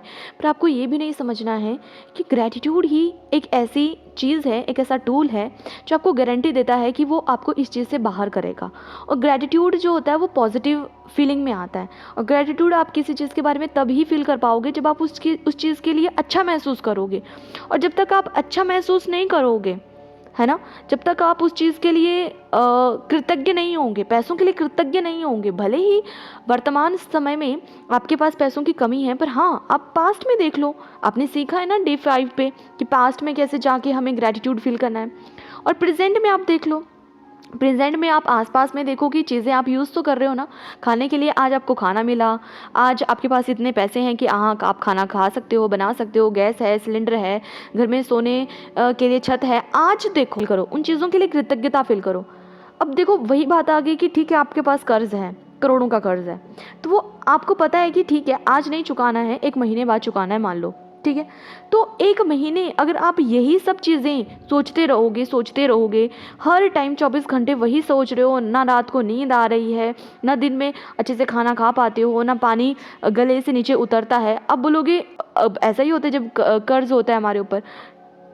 ठीक है कर्ज है, पर क्या इसका मतलब ये है कि हमेशा उसी में डूबे रहना? और जब हमें पता है कि अच्छा हम अगर वो लैक वाली फीलिंग को फील करते रहेंगे तो वही सब चीज़ें हम अट्रैक्ट करेंगे, जबकि हमें पता है कि जो मेडिसिन है वो ये है कि हमें ग्रैटिट्यूड फील करना है। और ग्रैटिट्यूड किस चीज़ के लिए फील करना है? जो भी करंट में आज आपके पास है। आज तो आपके पास पैसे हैं ना, आज तो आपके पास रहने के लिए घर है ना, पहनने के लिए कपड़े पहने हैं ना तन के ऊपर। चेक कर लो, अभी अभी खुद को एक बार देखो कपड़े पहने हैं ना, हाँ सर्दियों के कपड़े पहने हैं, है ना। अगर सर्दियां हैं आपके वहाँ पे तो सर्दियों के कपड़े पहने हैं, रजाई है आपके पास। अब अगर गर्मी वाला है तो हो सकता है पंखा लगा हो ऊपर, वो चेक कर लो, ठंडा पानी है फ्रिज में वो देख लो। देखो बहुत सारी चीज़ें हैं जिसके लिए आप ग्रैटिट्यूड फील कर सकते हो। बस वही है कि हम फील नहीं कर पाते हैं। क्यों? क्योंकि वो जो लैक वाली फीलिंग है वो हमारे ऊपर इतनी हावी हो चुकी होती है कि हम उसी में डूब गए होते हैं। तो रौंडाबन आगे कह रही हैं हमसे, यह हो ही नहीं सकता कि आप धन के प्रति कृतज्ञ हों और उस समय आप उसे नज़रअंदाज कर रहे हो। ऐसा कभी नहीं होगा कि आप एक तरफ ग्रैटिट्यूड भी फील कर रहे हो और दूसरी तरफ आप कमी भी फील कर रहे हो। नहीं, एक टाइम पे एक ही चीज़ होगी, या तो पॉजिटिव होगा या तो नेगेटिव होगा, दोनों एक साथ नहीं होंगे। ऐसा नहीं होगा कि आप किसी को बहुत कॉन्ग्रेचुलेट भी कर रहे हो, वाहवाही भी कर रहे हो, तालियां भी बजा रहे हो और अंदर ही अंदर में आप उसके लिए बहुत ही गुस्सा भी हो। नहीं, एक टाइम पे एक ही चीज़ फील की जाती है, ठीक है। आगे वो कह रही हैं, यह हो ही नहीं सकता कि आप धन के बारे में कृतज्ञ हों और उसी समय उसको लेकर चिंतातर विचार भी सोचें। मतलब आप ग्रैटिट्यूड भी फील कर रहे हो और साथ में उसके लिए वरिड भी हो। नहीं, ऐसा नहीं होगा। आगे वो कह रही हैं, इसी तरह यह भी नहीं हो सकता कि आप धन के बारे में कृतज्ञता महसूस करें और उसी समय उसको लेकर डर के विचार आपके मन में आए। ऐसा भी नहीं होगा। जब आप ग्रेटफुल फील कर रहे हो, आप देख रहे हो कि आज मेरे पास इतना सब है और साथ ही साथ में डर भी रहे हो, तो एक टाइम पे, एक मोमेंट पे, एक पल पे ये चीज़ें पॉसिबल नहीं है कि दोनों को ठीक एक समय पे फील करना। नहीं, ऐसा नहीं होगा। आगे वो कह रही हैं, जब आप धन के बारे में कृतज्ञ होते हैं तो आप न सिर्फ धन को दूर धकेलने वाले नकारात्मक विचारों और भावनाओं को रोक देते हैं, बल्कि अपनी ओर धन लाने की अचूक विधि भी आजमा रहे हैं। तो वो कहती हैं कि जब आप ग्रैटिट्यूड को फील करते हो, ग्रेटफुल होते हो ना मनी के लिए, तो आप क्या करते हो, ये जो आपके नेगेटिव थॉट्स हैं, जो भी नेगेटिव सिचुएशंस हैं, ये सब आपसे उस टाइम पुश हो जाती हैं, दूर हो जाते हैं आपसे। उस टाइम आप एक तरीके से वो जो आपका रास्ता है मंजिल वाला ना, आप उसको साफ कर रहे हो, उसको और ज़्यादा इजी और एफर्टलेस बना रहे हो आप, कि आप जल्दी जल्दी अपनी मंजिल पे पहुंच पाओ। तो ये ही जो रास्ता है वो आपको आपकी मंजिल तक पहुंच जाएगा। और आपकी मंजिल क्या है? अबंडेंस ऑफ मनी को फील करना और अपने जीवन को बहुत ही लग्जरियस स्टाइल में जीना, कि जो आप चाहो वो आप कर पाओ, जैसे आपके ड्रीम हो वैसे आप जी पाओ, ठीक है। तो आगे पढ़ते हैं, आगे रौंडाबन हमसे क्या कह रही हैं। आगे रौंडाबन हमसे कह रही हैं, आप अब तक उस धन के लिए कृतज्ञता का अभ्यास कर चुके हैं जो आपने पाया है। जैसे कि पास्ट में जो भी आपने धन पाया है, हमने डे 5 में मैजिक मनी वाले चैप्टर में वो प्रैक्टिस कर लिया है, ठीक है। और जो आप पा रहे हो, मतलब प्रेजेंट में हम जो भी धन पा रहे हैं वो भी हमने प्रैक्टिस कर लिया है डे 9 में, द मनी मैग्नेट वाले में, ठीक है। ये दोनों तो हमने प्रैक्टिस कर लिए हैं। आगे वो कह रही हैं कि इसलिए अपने मनचाहे धन के लिए कृतज्ञता की जादुई शक्ति का इस्तेमाल करने से पहले आपको उन विभिन्न तरीकों और उपायों को समझने की ज़रूरत है जिनसे धन दौलत आपके जीवन में आ सकती है, ठीक है। वो कह रही है पास्ट और प्रेजेंट में तो आपने कर लिया, पर फ्यूचर में जब धन आपके पास आएगा, किन किन तरीकों से आएगा, किन किन उपायों से आएगा, ये समझना भी तो ज़रूरी है ना। बहुत सारे डिफरेंट वेज होते हैं जिन तरीके से आपके पास धन आ सकता है, तो वो समझ लो पहले, क्योंकि जब आपको वो समझ में नहीं आएंगे, जब तक आपको वो समझ में नहीं आएंगे आप ग्रेटिट्यूड नहीं फील कर सकते हो, इसलिए वो समझना ज़रूरी है। आगे वो कह रही हैं, क्योंकि धन आने पर आप हर बार धन के प्रति कृतज्ञ नहीं होते हैं, इसलिए आप प्रचुरता को अपनी ओर प्रभावित होने से रोक देंगे। होता ये है कि धन तो हमारे पास आ रहा होता है और बहुत अमाउंट में आ रहा होता है, बहुत सारे तरीक़ों से आ रहा होता है, बहुत सारे वेज़ में आ रहा होता है, पर कई बार क्या होता है हमें पता ही नहीं होता है कि इसके लिए कैसे ग्रेटफुल हो सकते हैं, और इसी वजह से हम अबंडेंस को अपनी तरफ आने से, फ्लो करने से रोक देते हैं। अब हम भी क्या करें, हमें जब पता ही नहीं है तो आइए पहले तो पता करते हैं कि कैसे कैसे तरीक़ों से मनी हमारे पास आता है। तो मनी ना आपके पास अनएक्सपेक्टेड चेक्स के रूप में आ सकता है। चेक, जैसे कि हमने शुरू में बोला था, चेक जो होता है हमेशा फ्यूचर मनी में आता है, ठीक है, कि फ्यूचर में आपको पैसे मिलेंगे उससे। तो हो सकता है आपको कोई अनएक्सपेक्टेड आके कोई आपको चेक पकड़ा दे, तो वो हो सकता है कि आपकी सैलरी में कोई इंक्रीमेंट लग जाए किसी भी तरीके का, है ना। हो सकता है जैसे दिवाली बोनस मिलते हैं, या हो सकता है आपकी कंपनी ने अच्छा टर्नओवर किया हो तो आप सबको कुछ बोनस में मिल गया हो सभी एम्प्लॉयज़ को, तो इस तरह से हो सकता है। हो सकता है आपने कोई लॉटरी का फॉर्म भरा हो, कोई लॉटरी खरीदी हो, उसमें आप जीत गए हो, तो अनएक्सपेक्टेड तरीके से कैसे भी धन आपके पास आ सकता है। हो सकता है आपने कहीं पे टैक्स दिया हो, उसका रिफंड आपको मिल गया हो सकता है कि आपको किसी भी तरीके का कोई गिफ्ट मिल गया हो, चाहे आपका बर्थडे गिफ्ट हो, चाहे कोई एनिवर्सरी गिफ्ट हो, या कोई भी रैंडम आपका फ्रेंड कभी भी आपको आता है रैंडमली आपको गिफ्ट देके चला जाता है, किसी भी तरीके से आपको गिफ्ट मिल सकता है। कई बार ऐसा होता है ना कि हम गए होते हैं कुछ खरीदने के लिए, उसके साथ आपको फ्री में कोई और चीज़ मिल जाती है। जैसे मान लो आप कॉफ़ी खरीदने के लिए गए, 300 रुपये की आपने कॉफ़ी खरीदी और 50 रुपये की बड़ा मैगी का पैकेट उसके साथ फ्री में आ गया, तो आपको क्या लगता है ये कोइंसिडेंस है कि आपको फ्री में मैगी मिल रही है खाने को? ये कोइंसिडेंस नहीं है। ऐसा नहीं है कि वो कोइंसिडेंस है और आपको मिल गई वो, कि भाई ये तो ऑफ़र चला हुआ है। नहीं, ऐसा होता तो हर चीज़ के साथ ऑफ़र मिल रहा होता ना, और आप हर चीज़ उस चीज़ को खरीदते कि ठीक है ये भी मुझे चाहिए, वो भी मुझे चाहिए। पर नहीं, आप कहीं गए, आप शॉप में गए, आपने देखा कॉफ़ी खरीद रहे हो और साथ में जब आप बिल दे रहे हो तो शॉपकीपर बोलते हैं अरे इसके साथ तो मैगी भी फ्री है, मैगी भी लेके जाओ। तो खुशी होती है ना, ऐसे अनएक्सपेक्टेड सरप्राइजेस हमें मिलते हैं ना। तो इस तरीके से भी धन हमारे पास आता है। ये जो भी चीज़ें मैंने आपको अभी बताई कि जैसे आपको कहीं से अनएक्सपेक्टेड कोई रिफंड मिल जाना, या कोई गिफ्ट मिल जाना, ऐसे ऑफ़र्स मिल जाना, है ना। या कई बार ऐसा होता है मॉल में कुछ होता है ना कि अच्छा आप 3000 की अगर चीज़ें खरीदते हो तो आपको ये चीज़ फ्री में मिल जाएगी, 5000 का अगर आपका पूरा टोटल बिल मिलता है तो आपको ये चीज़ फ्री में मिल जाएगी। तो ये सब जो अनएक्सपेक्टेड चीज़ें आपकी लाइफ में होती हैं ना, ये भी एक तरीके से आप मनी रिसीव कर रहे हो। ये आपके पास मनी ही आ रहा है, पर हमें पता नहीं होता कि ये भी मनी आ रहा है। हम क्या करते हैं, कई बार तो ठीक है थैंक यू बोल देते हैं उस टाइम के लिए सामने वाले को कि थैंक यू, पर दिल से फील नहीं करते हैं, दिल से ये फील नहीं करते कि यूनिवर्स ने इस तरीके से अनएक्सपेक्टेड तरीके से आपके पास धन पहुँचाया है। तो ये बहुत सारे वेज़ होते हैं, यूनिवर्स किसी भी तरीके से आपको किसी भी तरह से धन दे सकता है। तो आगे बढ़ते हैं और किस तरीके से हमारे पास आता है धन। तो वो कहती हैं, तो रॉन्डाबन कहती हैं, आपका धन तब भी बढ़ सकता है जब कोई दूसरा आपके लंच का बिल दे दे, है ना, या कोई आपको डिनर पे लेके चले जाए, या आपका बिल दे दे, आपको कॉफ़ी डेट पे लेके चला जाए। मतलब आप मान लो गोलगप्पे खा रहे हो अपने फ्रेंड के साथ और वो आपका बिल दे दे, ठीक है, आपको बिल पे करने की ज़रूरत ना पड़े। आप कहीं जा रहे हो, जूस कॉर्नर पे खड़े हो गए, वहाँ पे किसी और ने आपके पैसे दे दिए हों, तो वो भी तो एक तरीके से आपके पास धन ही आया है ना। आपने चीज़ को कंज्यूम किया, आपको यूज़ में मिल रही है वो चीज़, आपने खाया पिया, या मान लो आपको कोई कंबल गिफ्ट मिल गया, आपने शॉपिंग की, आपको कंबल गिफ्ट मिल गया। आप कंबल हो सकता है 3 साल हो गए आप उस कंबल को यूज़ कर रहे हो, तो आपने उस चीज़ के लिए पैसे खुद से खर्च नहीं किए हैं, आपको एक तरीके से वो गिफ्ट मिला है। पर हर एक चीज़ की वैल्यू होती है। ऐसा तो नहीं था कि वो कंबल फ्री में ही बना होगा, नहीं, उसको बनाने में भी उतना ही खर्च आया होगा जितना कि बाकी कंबलों को बनाने के लिए आता है। तो वो चीज़ की वैल्यू है, हर चीज़ की वैल्यू होती है, पर आपने उस चीज़ के लिए पैसे नहीं लगाए हैं, तो ये भी आपके पास एक तरीके से मनी ही आपको रिसीव हुआ है। ये एक तरीके से आपने कमाई ही की है पैसों की, और देख लेते हैं और कैसे हो सकता है ये। तो जैसे कि कभी आप कोई चीज़ खरीदने जाते हो, आपको डिस्काउंट में कोई चीज़ मिल जाती है।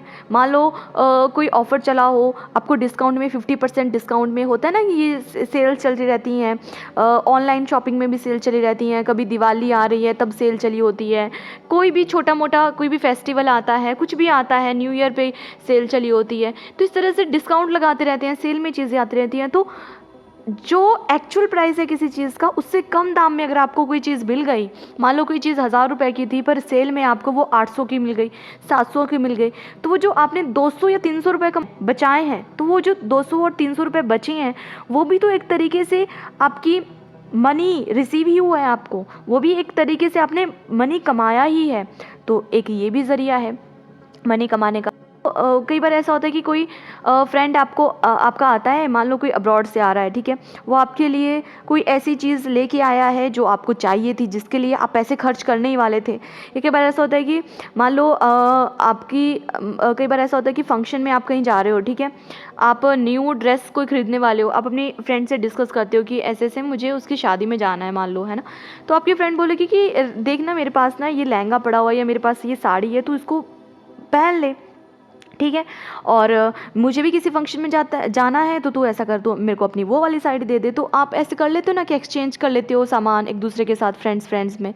तो वो देखो, वैसे अगर आप खुद खरीदने जाते तो हो सकता है कि 2000, 3000, 10,000 जितने की भी वो आप ड्रेस लेने वाले थे, वो आप खर्च करते। और क्या होता है कि लेडीज़ में तो यही होता है कि एक चीज़ को कितनी बार रिपीटेडली पहन लेंगे, 2 या 3 फंक्शन में ज़्यादा से ज़्यादा एक ड्रेस लेके जा सकते हैं, उसके बाद तो वो हम वहाँ पे भी यूज़ नहीं कर सकते हैं। तो एक तरीके से आपने पैसे ही तो कमाए हैं, आपने पैसे नहीं खर्च किए, पर आपका जो पर्पस था कि ड्रेस खरीदनी है, नई ड्रेस होनी चाहिए जो कभी किसी ने देखी ना हो, मुझ पे अच्छी भी लगे, मेरी पसंद की भी हो, आपको वो अपनी फ्रेंड से मिल गई।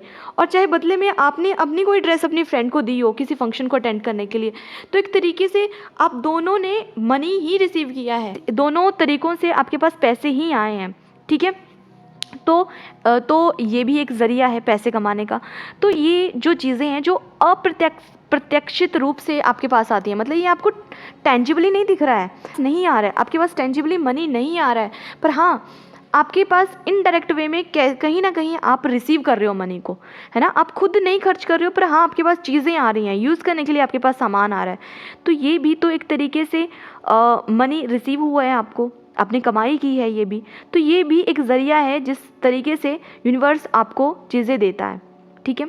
ये आगे वो कहती हैं कि ये जो भी मैंने अभी आपको बताया, इनमें से प्रत्येक परिस्थिति का अंतिम परिणाम यह होता है कि आपके पास अधिक धन होगा। इसलिए किसी भी स्थिति के उत्पन्न होने पर खुद से पूछें, क्या इसका मतलब यह है कि मेरे पास अधिक धन है। अब इस तरह से आप अपनी ज़िंदगी में देखो कि कितनी बार आपको कितनी ही चीज़ें फ्री में मिली हैं।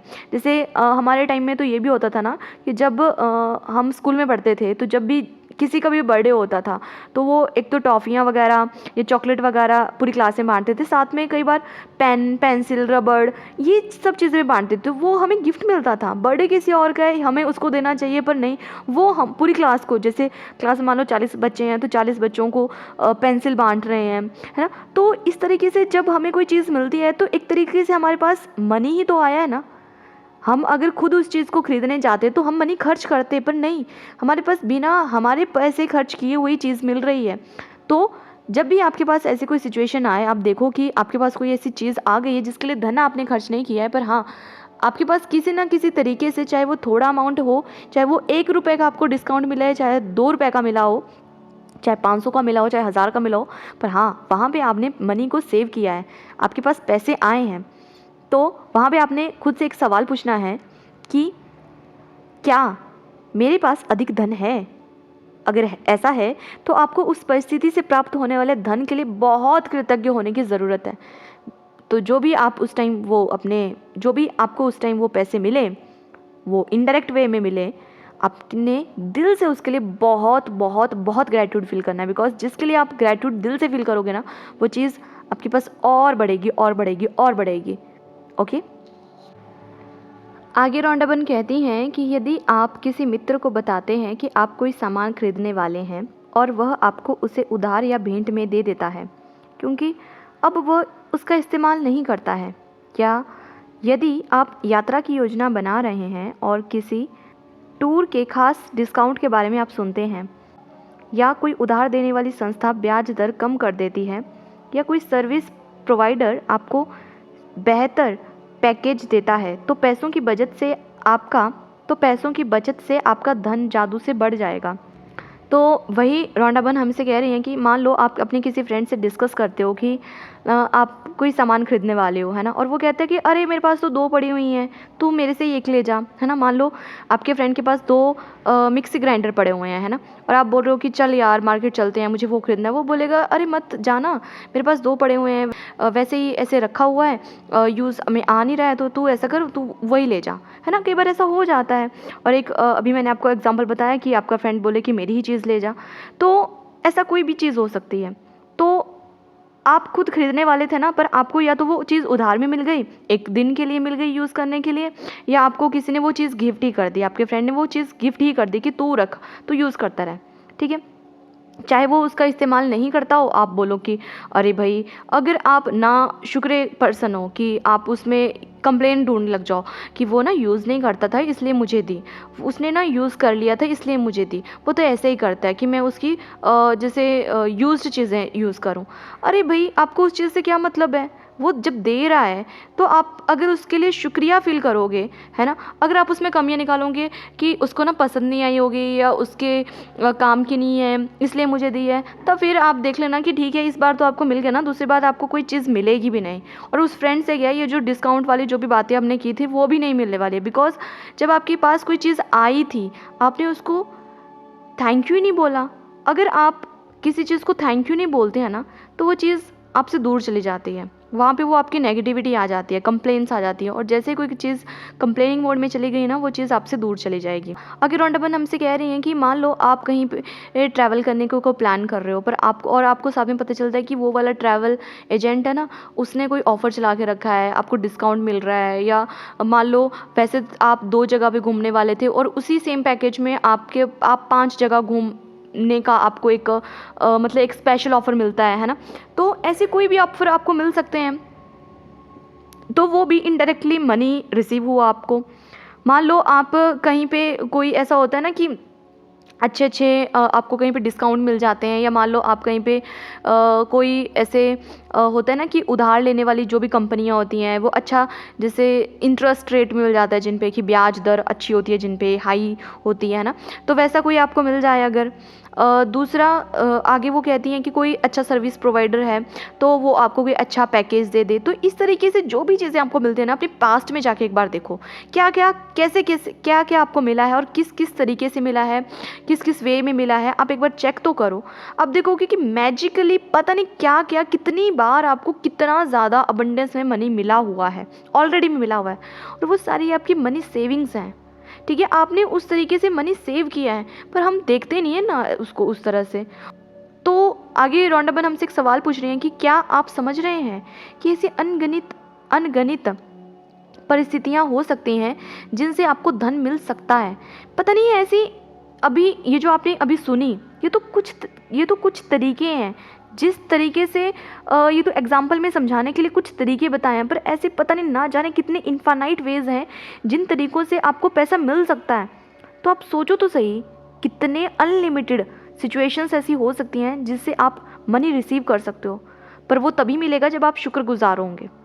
ठीक है, आगे रॉन्डाबर्न कह रही हैं जिस परिस्थिति के फलस्वरूप आपको अधिक धन मिल सकता है या पैसों से खरीदी जाने वाली कोई चीज़ मिल सकती है, हर वह परिस्थिति आपकी कृतज्ञता का परिणाम है। ये जो भी चीज़ें अभी आप अगर अपने पास्ट में देख पा रहे हो कि हाँ आपको भी मिला है, ठीक है, ऐसा कोई इंसान होगा ही नहीं जिसको कभी मिला ही नहीं होगा। या अगर आपको आज जैसे ये आप सुन रहे हो आपको कुछ याद ही नहीं आ रहा है, तो आप देखो कि आप कितने नाशुक्र पर्सन हो, आपको चीज़ें अभी भी याद नहीं आ रही हैं, तो आपको थोड़ा और ज़्यादा खुद पे काम करना पड़ेगा, खोद के देखना पड़ेगा, बचपन से लेके अभी तक याद करो कितनी बार आपको चीज़ें मिली हुई हैं, है ना। तो याद करो कि कितनी बार, ना जाने मान लो आप अपने घर में छोटे हो, ठीक है, भाई बहन में सबसे छोटे हो, तो हम जब भी छोटा वाला जो भी होता है वो अपने बड़े भाई बहन के कपड़े यूज़ करता है ना। तो मैं भी अपने घर में छोटी हूँ, तो मैं अपने भाई के भी कपड़े पहन लेती हूँ, अपनी बहन के भी कपड़े पहन लेती हूँ। और सबसे मज़ेदार बात, बचपन से लेकर आज तक कभी भी ऐसा नहीं हुआ कि मुझे ऐसा लगा हो कि मुझे इनके कपड़े क्यों पहनने पड़ते हैं। मैं हमेशा खुश होती थी, मैं ये सोचती थी कि मेरे पास कितनी वैरायटी है ना, मैं उनके कपड़े पहन सकती हूँ पर वो मेरे कपड़े नहीं पहन सकते हैं, मैं उनकी चीज़ें यूज़ कर सकती हूँ पर वो मेरी चीज़ें नहीं यूज़ कर सकते हैं। मतलब मैं हमेशा अपने कपड़ों से ज़्यादा तो उनके कपड़े पहनती थी, और वो खुश होती थी मैं उस चीज़ में कि मेरे पास कितनी वैरायटी ऑफ कपड़े हैं, कितने वैरायटी ऑफ ड्रेसेस हैं। तो अगर आप शुक्रगुजार रहोगे ना, आपके पास और चीज़ें आएंगी। वैसे आप बस, आपको ना जो भी आपने अभी एग्जाम्पल सुने या आपको जो भी अपनी लाइफ में याद आ रहा है ना, सिर्फ और सिर्फ वो आपके शुक्रगुजार होने का ही रिजल्ट है। आप थैंकफुल फील करो, आप थैंकफुल पर्सन बन जाओ, तो आपको वो चीज़ मिलेगी। अगर आप थैंकलेस पर्सन बन जाते हो, कोई चीज़ आपको नहीं मिलने वाली है। ठीक है, तो रौंडाबन हमसे यही कह रही हैं कि ये सब चीज़ें, जो भी परिस्थितियाँ आपको अभी याद आई या आपने अभी सुनी, तो वो आपकी कृतज्ञता का परिणाम है। आगे वो कह रही हैं, आपको ये जानकर बहुत खुशी में होगी कि आपने ऐसा कर दिया, और जब आप कृतज्ञता के साथ अपनी प्रसन्नता को भी मिला देते हैं, तो आपके पास एक सचमुच चुंबकीय शक्ति हो जाती है जो अधिकाधिक समृद्धि को आपकी ओर आकर्षित करती रहेगी। ये ना यूनिवर्सल लॉ है। ठीक है, ऐसी कोई चीज़ नहीं है कि आप बोलो ये तो गुड लक है, ये तो बाई चांस मुझे मिल गया, कोइंसिडेंसली ऐसा कोई ऑफ़र चला था, मैं मॉल गई और ऐसा था कि वहाँ उस दिन तक ही वो ऑफ़र चला था और मैं भी उसी शॉप पे पहुँच गई, मुझे वो चीज़ मिल गई। तो देखो, सबसे पहले हमने शुरू में क्लियर कर दिया कि there is no coincidence, no accidents, everything is your cocreation. आप कभी ना पास्ट में जाके कभी ना कभी तो आपने दिल से ग्रेटिट्यूड फील किया होगा, इसलिए आप उन सब चीज़ों को अट्रैक्ट कर पाए। हो सकता है आज आपको याद भी ना हो कि आपने कब वो शुक्रगुजार फील किया होगा, कब आप थैंक यू फील किया होगा, दिल से आपने थैंक यू किसी को बोला होगा, आपको हो सकता है याद ना हो, पर कहीं ना कहीं वो चीज़ें आपने ही अट्रैक्ट की हैं। ठीक है, तो ये जो भी आपने आज, आप ये पास्ट में जो भी आपने चीज़ें एक्सपीरियंस की हैं ना, अब आपको पता चल गया ना कि ये आपने ही अट्रैक्ट किए हैं। और ऐसे पता नहीं ना जाने कितने ही ऐसे वेज हैं, ऐसे चांसेस, अपॉर्चुनिटीज़ आपके पास आती हैं जिनको शायद हम खुद ही गवा देते हैं, नॉट बीइंग थैंकफुल, है ना। तो आज से हमने थैंकलेस नहीं बनना है, हमने थैंकफुल पर्सन बनना है। आगे रौंडाबन अपने बारे में कुछ बातें बता रही हैं। वो कह रही हैं कि कुछ साल पहले जब मैं अमेरिका आई थी, तो मेरे पास सिर्फ 2 सूटकेस थे। मैंने एक लगभग खाली अपार्टमेंट में अपने कंप्यूटर को गोद में रखकर काम किया। मेरे पास कार नहीं थी, इसलिए मैं अधिकतर जगह पैदल जाती थी, लेकिन मैं हर चीज़ के लिए कृतज्ञ थी। मैं अमेरिका में रहने के लिए कृतज्ञ थी, उस काम के लिए कृतज्ञ थी जो मैं कर रही थी। मैं अपने लगभग खाली अपार्टमेंट के लिए भी कृतज्ञ थी, जिसमें 4 प्लेटें, 4 चाकू, 4 कांटे और 4 चम्मच थे। मैं कृतज्ञ थी कि अधिकतर जगहों तक पैदल जा सकती थी, और मैं कृतज्ञ थी कि सड़क के पार एक टैक्सी स्टैंड था। तो देखो होता क्या है, तो रौंडाबन बता रही हैं कि जब मेरा मुश्किल दौर गुजर रहा था, है ना, रौंडाबन के लाइफ में भी मुश्किल दौर आया था कि वो अपने फादर को वो खो चुकी थी, उनकी डेथ हो गई थी, उनका डाइवोर्स हो गया था, उनकी अपने बच्चों के साथ भी कोई ख़ास अच्छे रिलेशन नहीं थे, फाइनेंशियली बहुत स्ट्रगल कर रही थी, कर्ज़ों में डूबी हुई थी, अपनी बहनों के साथ भी उनके रिलेशन अच्छे नहीं थे। जब उनका मुश्किल दौर से वो गुजर रही थी, पर तो भी वो कृतज्ञ थी। जब वो यूनाइटेड स्टेट अमेरिका में आई, तो उनके पास सिर्फ 2 सूटकेस थे, जिसमें कि उनके पास बहुत ही बेसिक सामान था। एक तो उनके पास सिर्फ लैपटॉप था जिसको गोद में रख के वो काम करती थी, खाली अपार्टमेंट था, तो वो अपने उस खाली अपार्टमेंट के लिए भी शुक्रगुजार थी। क्यों? क्योंकि रहने के लिए उनके पास छत थी, तो उस छत के लिए वो शुक्रगुजार थी कि चलो रहने के लिए तो मेरे पास कुछ है ना। और उनके पास सिर्फ 4 प्लेटें थी, 4 चम्मच थे, 4 कांटे थे, वो सिर्फ बेसिक चीज़ें, 4 चाकू थे, बस वही सब चीज़ें उनके अपार्टमेंट में थी, बाकी वो सारा खाली अपार्टमेंट था। तो वो पैदल चलकर जाती थी, फिर भी वो शुक्रगुजार रहती थी कि ठीक है मेरे पास चलने के लिए, कि मैं इतनी हेल्दी तो हूँ कि मैं चल पाती हूँ, वो उस चीज़ के लिए भी शुक्रगुजार थी। सामने एक टैक्सी स्टैंड था, वो उसके लिए शुक्रगुजार थी कि जब भी उनको टैक्सी लेनी होती थी तो वो वहाँ से ले पाती थी ईजिली। तो जो भी चीज़ें उनके पास करंट उस टाइम प्रेजेंट थी, उन सब चीज़ों के लिए वो ग्रेटफुल थी कि वो अमेरिका में है, उसके लिए वो ग्रेटफुल हैं। पर आगे क्या होता है, फिर आगे वो कहती हैं कि फिर एक अविश्वसनीय घटना हुई। मेरे एक परिचित ने मुझे कुछ महीनों के लिए एक ड्राइवर और कार उधार देने का निर्णय लिया। कंप्यूटर को छोड़ दिया जाए तो मैं जीवन के सबसे बुनियादी भौतिक वस्तुओं के साथ जी रही थी, लेकिन फिर देखते ही देखते मेरे पास एक व्यक्तिगत ड्राइवर के साथ कार भी आ गई। मैं कृतज्ञ थी, इसलिए मुझे अधिक दिया गया, और कृतज्ञता होने पर जादू ठीक इसी तरह होता है। तो वो कहती हैं कि देखो, मैं ना जो भी चीज़ें मेरे पास उस टाइम थी, मैं हर चीज़ के लिए ग्रेटफुल थी, हर चीज़ के लिए ग्रेटफुल थी, कंप्लेनिंग जोन में नहीं थी। तो वो अपने उन सब चीज़ों के लिए बहुत ही ज़्यादा ग्रेटफुल थी, वो कंप्लेन नहीं कर रही थी, इसलिए उनको और दिया गया। हुआ क्या कि एक इनक्रेडिबल ऐसी चीज़ हुई कि उनके ही एक परिचित ने उनके पास 2 कारें होंगी, तो उन्होंने कह दिया कि एक कार मेरी ले लो और एक ड्राइवर भी मैं तुम्हें दे देता हूँ। तो उनकी वो जो समस्या थी, तो उनके पास एक अपने गाड़ी भी आ गई। देखो, पैसे उन्होंने नहीं खर्च किए कार लेने के लिए, तो उनके पास गाड़ी आ गई। साथ ही साथ में एक ड्राइवर भी आ गया जो उस गाड़ी को चला रहा था। ठीक है, मान लो गाड़ी उनके पास होती, उनको चलाने नहीं आती, तो भी उसका क्या फ़ायदा, उनको एक ड्राइवर भी मिला, और वो भी पर्सनल ड्राइवर। तो देखो ये सब चीज़ें उनको कैसे मिली, क्योंकि वो ग्रेटफुल थी। उन्होंने खुद कहा कि मेरे पास सिर्फ लैपटॉप को अगर छोड़ दिया जाए तो मैं बहुत ही बेसिक नीड्स पे उस टाइम गुजारा कर रही थी, पर मुझे बहुत सारी चीज़ें दी गई, और ये सब मुझे इसलिए दिया गया क्योंकि मैं कृतज्ञ थी। तो वो कहती हैं कि कृतज्ञता का ऐसे ही जादू है कि ये ऐसे ही काम करता है, इसलिए आप भी ऐसा करो। ठीक है, आगे वो कहती हैं, आप जो धन पाना चाहते हैं उसके लिए आज के जादुई अभ्यास से कई लोगों को आश्चर्यजनक परिणाम मिले हैं। तो वो कहती हैं कि जो आज की प्रैक्टिस है ना, ये बहुत ही मैजिकल प्रैक्टिस है, इसको अच्छे से करना, ध्यान से करना, और इसको समझ लो अच्छे से, क्योंकि ये आउटस्टैंडिंग रिजल्ट्स देते हैं और बहुत सारे लोगों को इसने रिजल्ट दिए हैं। वो कहते हैं कि in the end of this practice, यहाँ पे ना आपको एक ब्लैंक मैजिक चेक मिलेगा, जो कि ग्रैटिट्यूड बैंक ऑफ यूनिवर्स से आता है। ठीक है, जिस पे नाम लिखा होगा कि ये है ग्रैटिट्यूड बैंक ऑफ यूनिवर्स का चेक। तो एक ब्लैंक चेक की आपको पीछे फ़ोटो दी गई है। ये जो फ़ोटोग्राफ है, ये PDF फॉर्म में मेरे टेलीग्राम चैनल पर मिल जाएगी, आप वहाँ से इसको डाउनलोड कर लेना। आगे जैसे जैसे रौंडा बन बताएंगे, आप इस चेक को वैसे वैसे यूज़ करना। तो वो कहती हैं कि अंत में आपको एक ग्रैटिट्यूड चेक मिलेगा, जो कि ग्रैटिट्यूड बैंक ऑफ यूनिवर्स की तरफ से होगा, जिसके ऊपर लिखा होगा मैजिक चेक।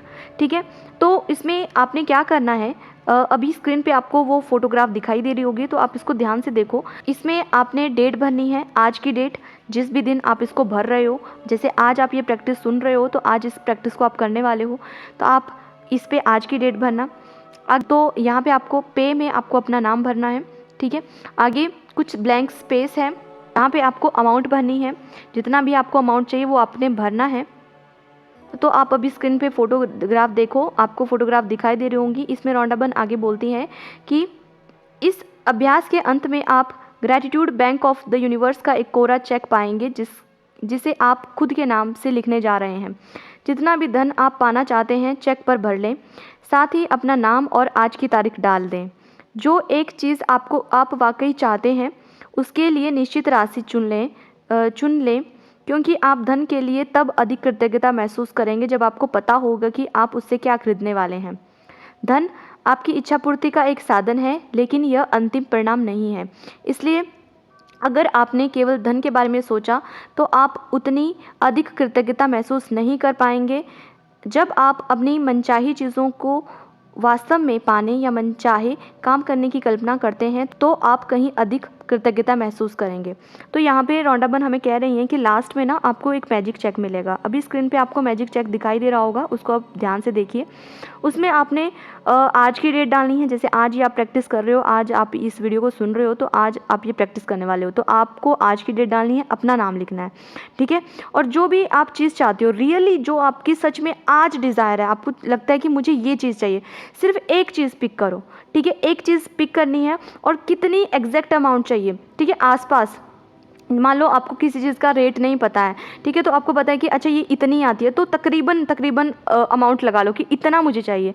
तो सिर्फ एक आइटम पे फोकस करो, आपको वो जो अमाउंट है वो वहाँ पे भर देनी है, और वो आपको अब सरेंडर कर देना यूनिवर्स को कि वहाँ से आपको वो पैसे मिलने वाले हैं। देखो, चेक आप जब किसी को देते हो, तो मैंने आपको क्या बोलता कि चेक हमेशा फ्यूचर मनी होती है, वो आपको उस टाइम नहीं मिलता है, वो आपको थोड़ा पेशेंस रखना पड़ता है, और कुछ टाइम के बाद वो आपको पे कर दिया जाता है। तो सेम ये चेक है, चेक आपने आज बना दिया। ठीक है, चेक में आपने पहले तो ये चेक कर लिया कि आपको चाहिए क्या, आपने वो चीज़ देख ली, और आपने उसका अमाउंट भी देख लिया कि मुझे इतने पैसे उस चीज़ के लिए चाहिए, तो आपने वो भी भर दिए। ठीक है, अब देखो, अगर आप हमेशा ये फ़ील करोगे, ये इमेजिन करोगे कि आपके पास उतने पैसे आ रहे हैं, मान लो 10,000 का आपने चेक बनाया, ठीक है? शुरुआत में ना कोई छोटी चीज़ पकड़ना, बिकॉज़ क्या होता है शुरू-शुरू में ना जब हम छोटे-छोटे मैजिक होते हैं हमारी लाइफ़ में तो हमें थोड़ा विश्वास बन जाता है। ऐसा मत करना कि शुरू में ही ऐसा सोचो कि चलो बनाना ही है चेक तो 1 करोड़ का बना दो, नहीं। क्या सच में आपकी 1 करोड़ रुपए इच्छा है? आपकी ज़रूरत है? देखो, यूनिवर्स आपकी नीड्स को पूरी करता है, आपकी ग्रीड को पूरी नहीं करता है। वो आपके लालच को पूरा नहीं करेगा कि आप लालच के चक्कर में ये देखो कि मैं 1 करोड़ डाल देता हूँ। अगर सच में आपकी ज़रूरत है 1 करोड़, मान लो आप सेलिब्रिटी हो कोई, ठीक है? आपको पता है कि आपका मंथली खर्चा ही इतना आ जाता है 1 करोड़ रुपए, या आपको प्रमोशन में जाना होता है 80-80 हज़ार रुपए की आपकी ड्रेस आती है मान लो, है ना? मान लो आप वहाँ पे, मान लो कोई बहुत बड़ा फंक्शन है, आपको पता है कि 80,000 की तो आपकी ड्रेस ही है, आपको मेकअप भी करवाना है, ये भी करना है, गाड़ी भी लेनी है, कुछ भी करना है मान लो। आपको पता है कि आपका रहना ही आपका सोसाइटी सर्कल ही वैसा है। अब आपको वहाँ पे 1 करोड़ रुपए चाहिए तो आप उसमें डाल सकते हो। अगर आपका वो लालच नहीं है, किसी की देख-दिखाई में किसी को दिखाने के लिए आप वो चीज़ नहीं कर रहे हो, तो हाँ, आपकी वो लालच नहीं है। अगर आपकी सच में ज़रूरत है 1 करोड़ रुपए तो आप 1 करोड़ रुपए भी उसमें भर सकते हो। पर आपको सबसे पहले मैं यही कहूँगी कि रौंडाबन भी हमें यही कह रही है कि एक चीज़ को फोकस करो और कोई छोटी चीज़ पकड़ो, छोटा अमाउंट पकड़ो कि मान लो 10,000 रुपये आपको चाहिए, ठीक है? जिस चीज़ के लिए चाहिए वो चीज़ आपको क्लियर होनी चाहिए कि इसी चीज़ के लिए चाहिए, सिर्फ एक चीज़ के लिए, ओके? उसके बाद जो भी एग्जैक्ट अमाउंट है वो आपने उसमें भरना है और सरेंडर कर देना है। जैसे आपको सरेंडर कर देना है यूनिवर्स को, आपको टाइम मिलने पर आपको खुद ब खुद वो चीज़ मिल जाएगी, ओके? और आपको एंड रिजल्ट पे फोकस करना है। एंड रिजल्ट कभी भी पैसा नहीं होता है। मान लो आप 10,000 रुपये आपने भरे हैं, ठीक है? अब आप सोचो कि 10,000 रुपये आपको मिल रहे हैं, ये आपने नहीं करना है, ठीक है? आप उस 10,000 रुपये से करने क्या वाले हो, क्या चीज़ खरीदने वाले हो, कहाँ उसको यूज़ करने वाले हो, वो चीज़ पे आपका फोकस होना चाहिए। वो चीज़ आपने इमेजिन करनी है, उस चीज़ के बारे में आपने सोचना है, ओके? बिकॉज फीलिंग वहीं से आती है, फीलिंग चीज़ों से आएगी, पैसों से नहीं आएगी कि पैसे आपके हाथों में 10,000 रुपए हैं, नहीं। 10,000 रुपए से आप क्या खरीदने वाले हो? मान लो आप कोई ड्रेस खरीदने वाले हो तो उस ड्रेस के बारे में सोचो कि आपने वो पहनी हुई है, जैसे, है ना? अब वो खरीद के लाए, आपके रिलेटिव्स, आपके सब लोग बोल रहे हैं कि वाओ कितनी सुंदर ड्रेस है, तुम कितने प्यारे लग रहे हो, तो ये चीज़ इमेजिन करनी है, ओके? तो रौंडाबन कहती हैं कि ये जो आपके पास मैजिक चेक है ना, इसको आपने फ़ोटोकॉपी करवा सकते हो, आप इसको स्कैन कर सकते हो या आप इसको हाथ से भी बना सकते हो, ठीक है? कोई इशू नहीं है, आप इसको हाथ से बनाओ। और ये वो कहती हैं कि ये जो मैजिक चेक है, ब्लैंक चेक है ना, ये जो मैजिक चेक है ये आपको www.thesecret.tv/magiccheck, अगर आप इस वेबसाइट पे जाओगे तो वहाँ पे आपको ये मिल जाएगा, ठीक है? अगर आपके पास बुक है तो आप देख पा रहे होंगे कि लास्ट में ये, इस चैप्टर के लास्ट में ये मैजिक चेक बना हुआ है, तो आप यहाँ से स्कैन भी कर सकते हो। और बाकी अगर आप इसको डाउनलोड करना चाहते हो तो नीचे डिस्क्रिप्शन में मेरे टेलीग्राम चैनल का लिंक है, वहाँ पे मैं ये मैजिक चेक का PDF डाल दूँगी, आप वहाँ से इसको डाउनलोड कर लेना और इसको फ़ोटोकॉपी करवा लेना, स्कैन कर लेना या हाथ से बना लेना, जैसे करना हो वैसा कर लेना और इसको अपने पास आज रख लेना, ठीक है? और जो भी आपको चीज़ चाहिए, सबसे पहले एक चीज़ प्रायोरिटाइज़ करो कि मुझे ये चीज़ चाहिए, उसका प्राइस एग्जैक्ट आपको पता होना चाहिए, फिर वो प्राइस आपने भरना है, ठीक है? अपना नाम भरना है, पे में अपना नाम भर लेना है, आज की डेट डाल देनी है, कितना अमाउंट चाहिए वो आपने भर देना है और उसके बाद आपको इस मैजिक चेक को, ठीक है, किसी ऐसी जगह पर लगा देना है जहाँ पे आपकी नज़र अक्सर पड़ती रहे। वो आगे रौंडाबन हमें बता रही हैं, आगे पढ़ते हैं, वो आपको बताएंगी कैसे करना है, ठीक है? आगे वो कह रही हैं, यदि आप चाहें तो पहले मैजिक चेक में छोटी राशि भरकर शुरुआत करें। छोटी धनराशि मिलने के बाद आप अगले चेक में राशि बढ़ा सकते हैं। छोटी राशि से शुरू करने का यह लाभ है कि जब आपको यह जादू से मिल जाती है तो आप जान जाएंगे कि आपने यह कर दिया। आप यह पूरी तरह जान जाएंगे कि कृतज्ञता का जादू असरदार है। आप जो कृतज्ञता व खुशी महसूस करेंगे उनसे अधिक बड़ी राशियों का मिलना अधिक विश्वसनीय महसूस होने लगेगा। तो वो कह रही हैं कि आप ना छोटी राशि को भरना, ठीक है? कोई स्मॉल अमाउंट भरना पैसों की मैजिक चेक में, अगर आप फर्स्ट टाइम इसको कर रहे हो। अगर आप पहले भी ये कर चुके हो तो आपको पता ही होगा कि अच्छा चीज़ें तो मिल जाती हैं, फिर आप अमाउंट बढ़ा सकते हो, ठीक है? मान लो आपने कोई छोटी राशि से शुरुआत की, मान लो 1,000 रुपये आपने भरे, ठीक है? जैसे ही आपको वो 1,000 रुपये मिल जाएंगे, कभी भी किसी भी तरीके से वो मिल सकते हैं, वो यूनिवर्स का काम है। आपने उसमें अपना लॉजिक नहीं घुसाना है कि कैसे मिलेंगे, क्या होगा, मुझे मिलेंगे नहीं मिलेंगे, लोगों को मिल जाते हैं, ये कोई क्वेश्चन नहीं करने हैं आपने, बस बिलीव करना है, ठीक है? बिलीव करो, मिल जाएगा। ओके जब आप ये कर लोगे ना, उसके बाद आपने क्या किया कि मान लो आपको वो पैसे मिल गए, अब आप थोड़ा सा अमाउंट बढ़ा सकते हो, ठीक है। अब नेक्स्ट कोई चीज़ जो आपको चाहिए उसके ऊपर इस चीज़ को लगाओ, फिर मान लो वो चीज़ भी कंप्लीट होगी, उसके बाद नया चेक बनाओ, ठीक है। जैसे एक चेक पूरा हो जाता है ना, उसके बाद वो चेक अब आप रहने दो, अब नया चेक बनाओ, नया चेक बनाओ, ऐसे चेक बनाते रहा करो, ठीक है। जैसे वो पूरा हो गया, अब नया चेक, ठीक है, अमाउंट बढ़ाते जाओ। जब आप छोटी चीज़ पे इस मैजिक को लगाओगे और आपके लाइफ में मैजिक क्रिएट हो जाएगा, फिर आपका विश्वास बढ़ेगा कि यार सच में ये काम करता है। अगर आप पहले ही करोड़ों रुपए का चेक बना के बैठ जाओगे और वो आपके पास नहीं आएगा, बिकॉज एक तो आपको खुद को पता नहीं होगा कि वो मिलेगा नहीं मिलेगा, तो विश्वास बहुत बड़ी चीज़ होती है। अगर विश्वास होता है ना तो चीज़ें मिल जाती है, ओके। विश्वास नहीं है तो चीज़ें नहीं मिलेगी, इसलिए रोंडा बन कह रही है छोटी चीज़ों पे इसको बनाओ, बिकॉज जब वो चीज़ हो जाएगी ना और जब आपको मैजिक दिखेगा, वाओ आज मैंने 1000 रुपये अट्रैक्ट कर लिए, 1000 रुपये मुझे यूनिवर्स की तरफ से मिल गए, 1000 रुपये ग्रेटिट्यूड बैंक ऑफ यूनिवर्स की तरफ से मेरे पास आ गए, तो आपको खुशी होगी। और वो जो खुशी और कृतज्ञता का वो जो जादू होगा ना, वो आप जो महसूस करोगे, वो और चीज़ों को, और बड़ी बड़ी राशियों को, और बड़े बड़े अमाउंट को आपकी ओर अविश्वसनीय तरीके से आपकी ओर अट्रैक्ट करेगी, ओके। तो छोटी अमाउंट पे इसको यूज़ करना है। आगे रोंडा बन कह रही हैं, एक बार जब आप मैजिक चेक के विवरण भर लें, मतलब जब आप एक बार मैजिक चेक को भर लेना, उसके बाद आपको क्या करना है, चेक अपने हाथ में थामें और उसे निश्चित चीज़ के बारे में सोचें जिसके लिए आप धन चाहते हैं। मन में एक तस्वीर लाएं और उस धन से अपनी मनचाही चीज़ खरीदने का चित्र देखें। इसमें अधिकाधिक रोमांच और कृतज्ञता भर लें। देखो वो कह रही हैं कि मैजिक चेक जब आप भर लोगे ना, जब आप पूरी तरह से भर लोगे, ठीक है, उसके बाद आपको क्या करना है, मैजिक चेक को अपने दोनों हाथों में रखना है, ठीक है, आंखें बंद कर लेनी है, आराम से बैठ जाना है और उस चीज़ के बारे में सोचना है जो आप उससे करने वाले हो, ठीक है। मान लो 1000 रुपये का आपने मैजिक चेक भरा है, ठीक है, आपको पता है कि 1000 रुपये से मैं ये चीज़ खरीदने वाला हूँ। मान लो मैं डायरी खरीदने वाली हूँ बहुत सुंदर से, तो मैं सोचूंगी कि ठीक है वो डायरी मैं खरीद रही हूँ, मैंने वो डायरी ऑर्डर कर दी है। जैसे मान लो ऑनलाइन अगर खरीदने वाली हूँ तो मैंने वो देखा कि मैं ऑनलाइन वहाँ पे गई, मैंने वो ऑर्डर प्लेस कर दिया, 1000 रुपये वहाँ पे दे दिए। कुछ टाइम के बाद जब वो डायरी मेरे हाथों में आ जाएगी तो मैं वो अपने हाथों में फील करना है, वैसे इमेजिन करूँगी कि मेरे हाथों में वो डायरी है, मैं उसमें काम कर रही हूँ, बहुत खुश हो रही हूँ, ठीक है। तो मैंने आपको क्या कहा कि आपने ना मनी पे फोकस नहीं करना है कि 1000 रुपये मेरे हाथ में आए, नहीं, आपने ये देखना है कि चीज़ क्या खरीदने वाले हो, उसको यूज़ क्या करने वाले हो, वो आपने इमेजिन करना है, ठीक है। उस चीज़ पे आपने फोकस करना है, उस चीज़ को विजुलाइज करना है, बिकॉज ये जो आपकी विजुलाइजेशन है ना, यही आपको उस चीज़ को, यही वो उस चीज़ को आपकी ओर अट्रैक्ट करेगी। अगर आप सोचोगे ना सिर्फ आपने चेक बना लिया, पैसे लिख लिए और काम हो गया, तो ऐसे ही काम नहीं होगा। आपको चीज़ विजुलाइज भी कर, रिजल्ट को विजुलाइज करना है। विजुलाइजेशन वो ऐसी पावर है ना जो आपकी तरफ उस चीज़ को अट्रैक्ट करेगी, ओके।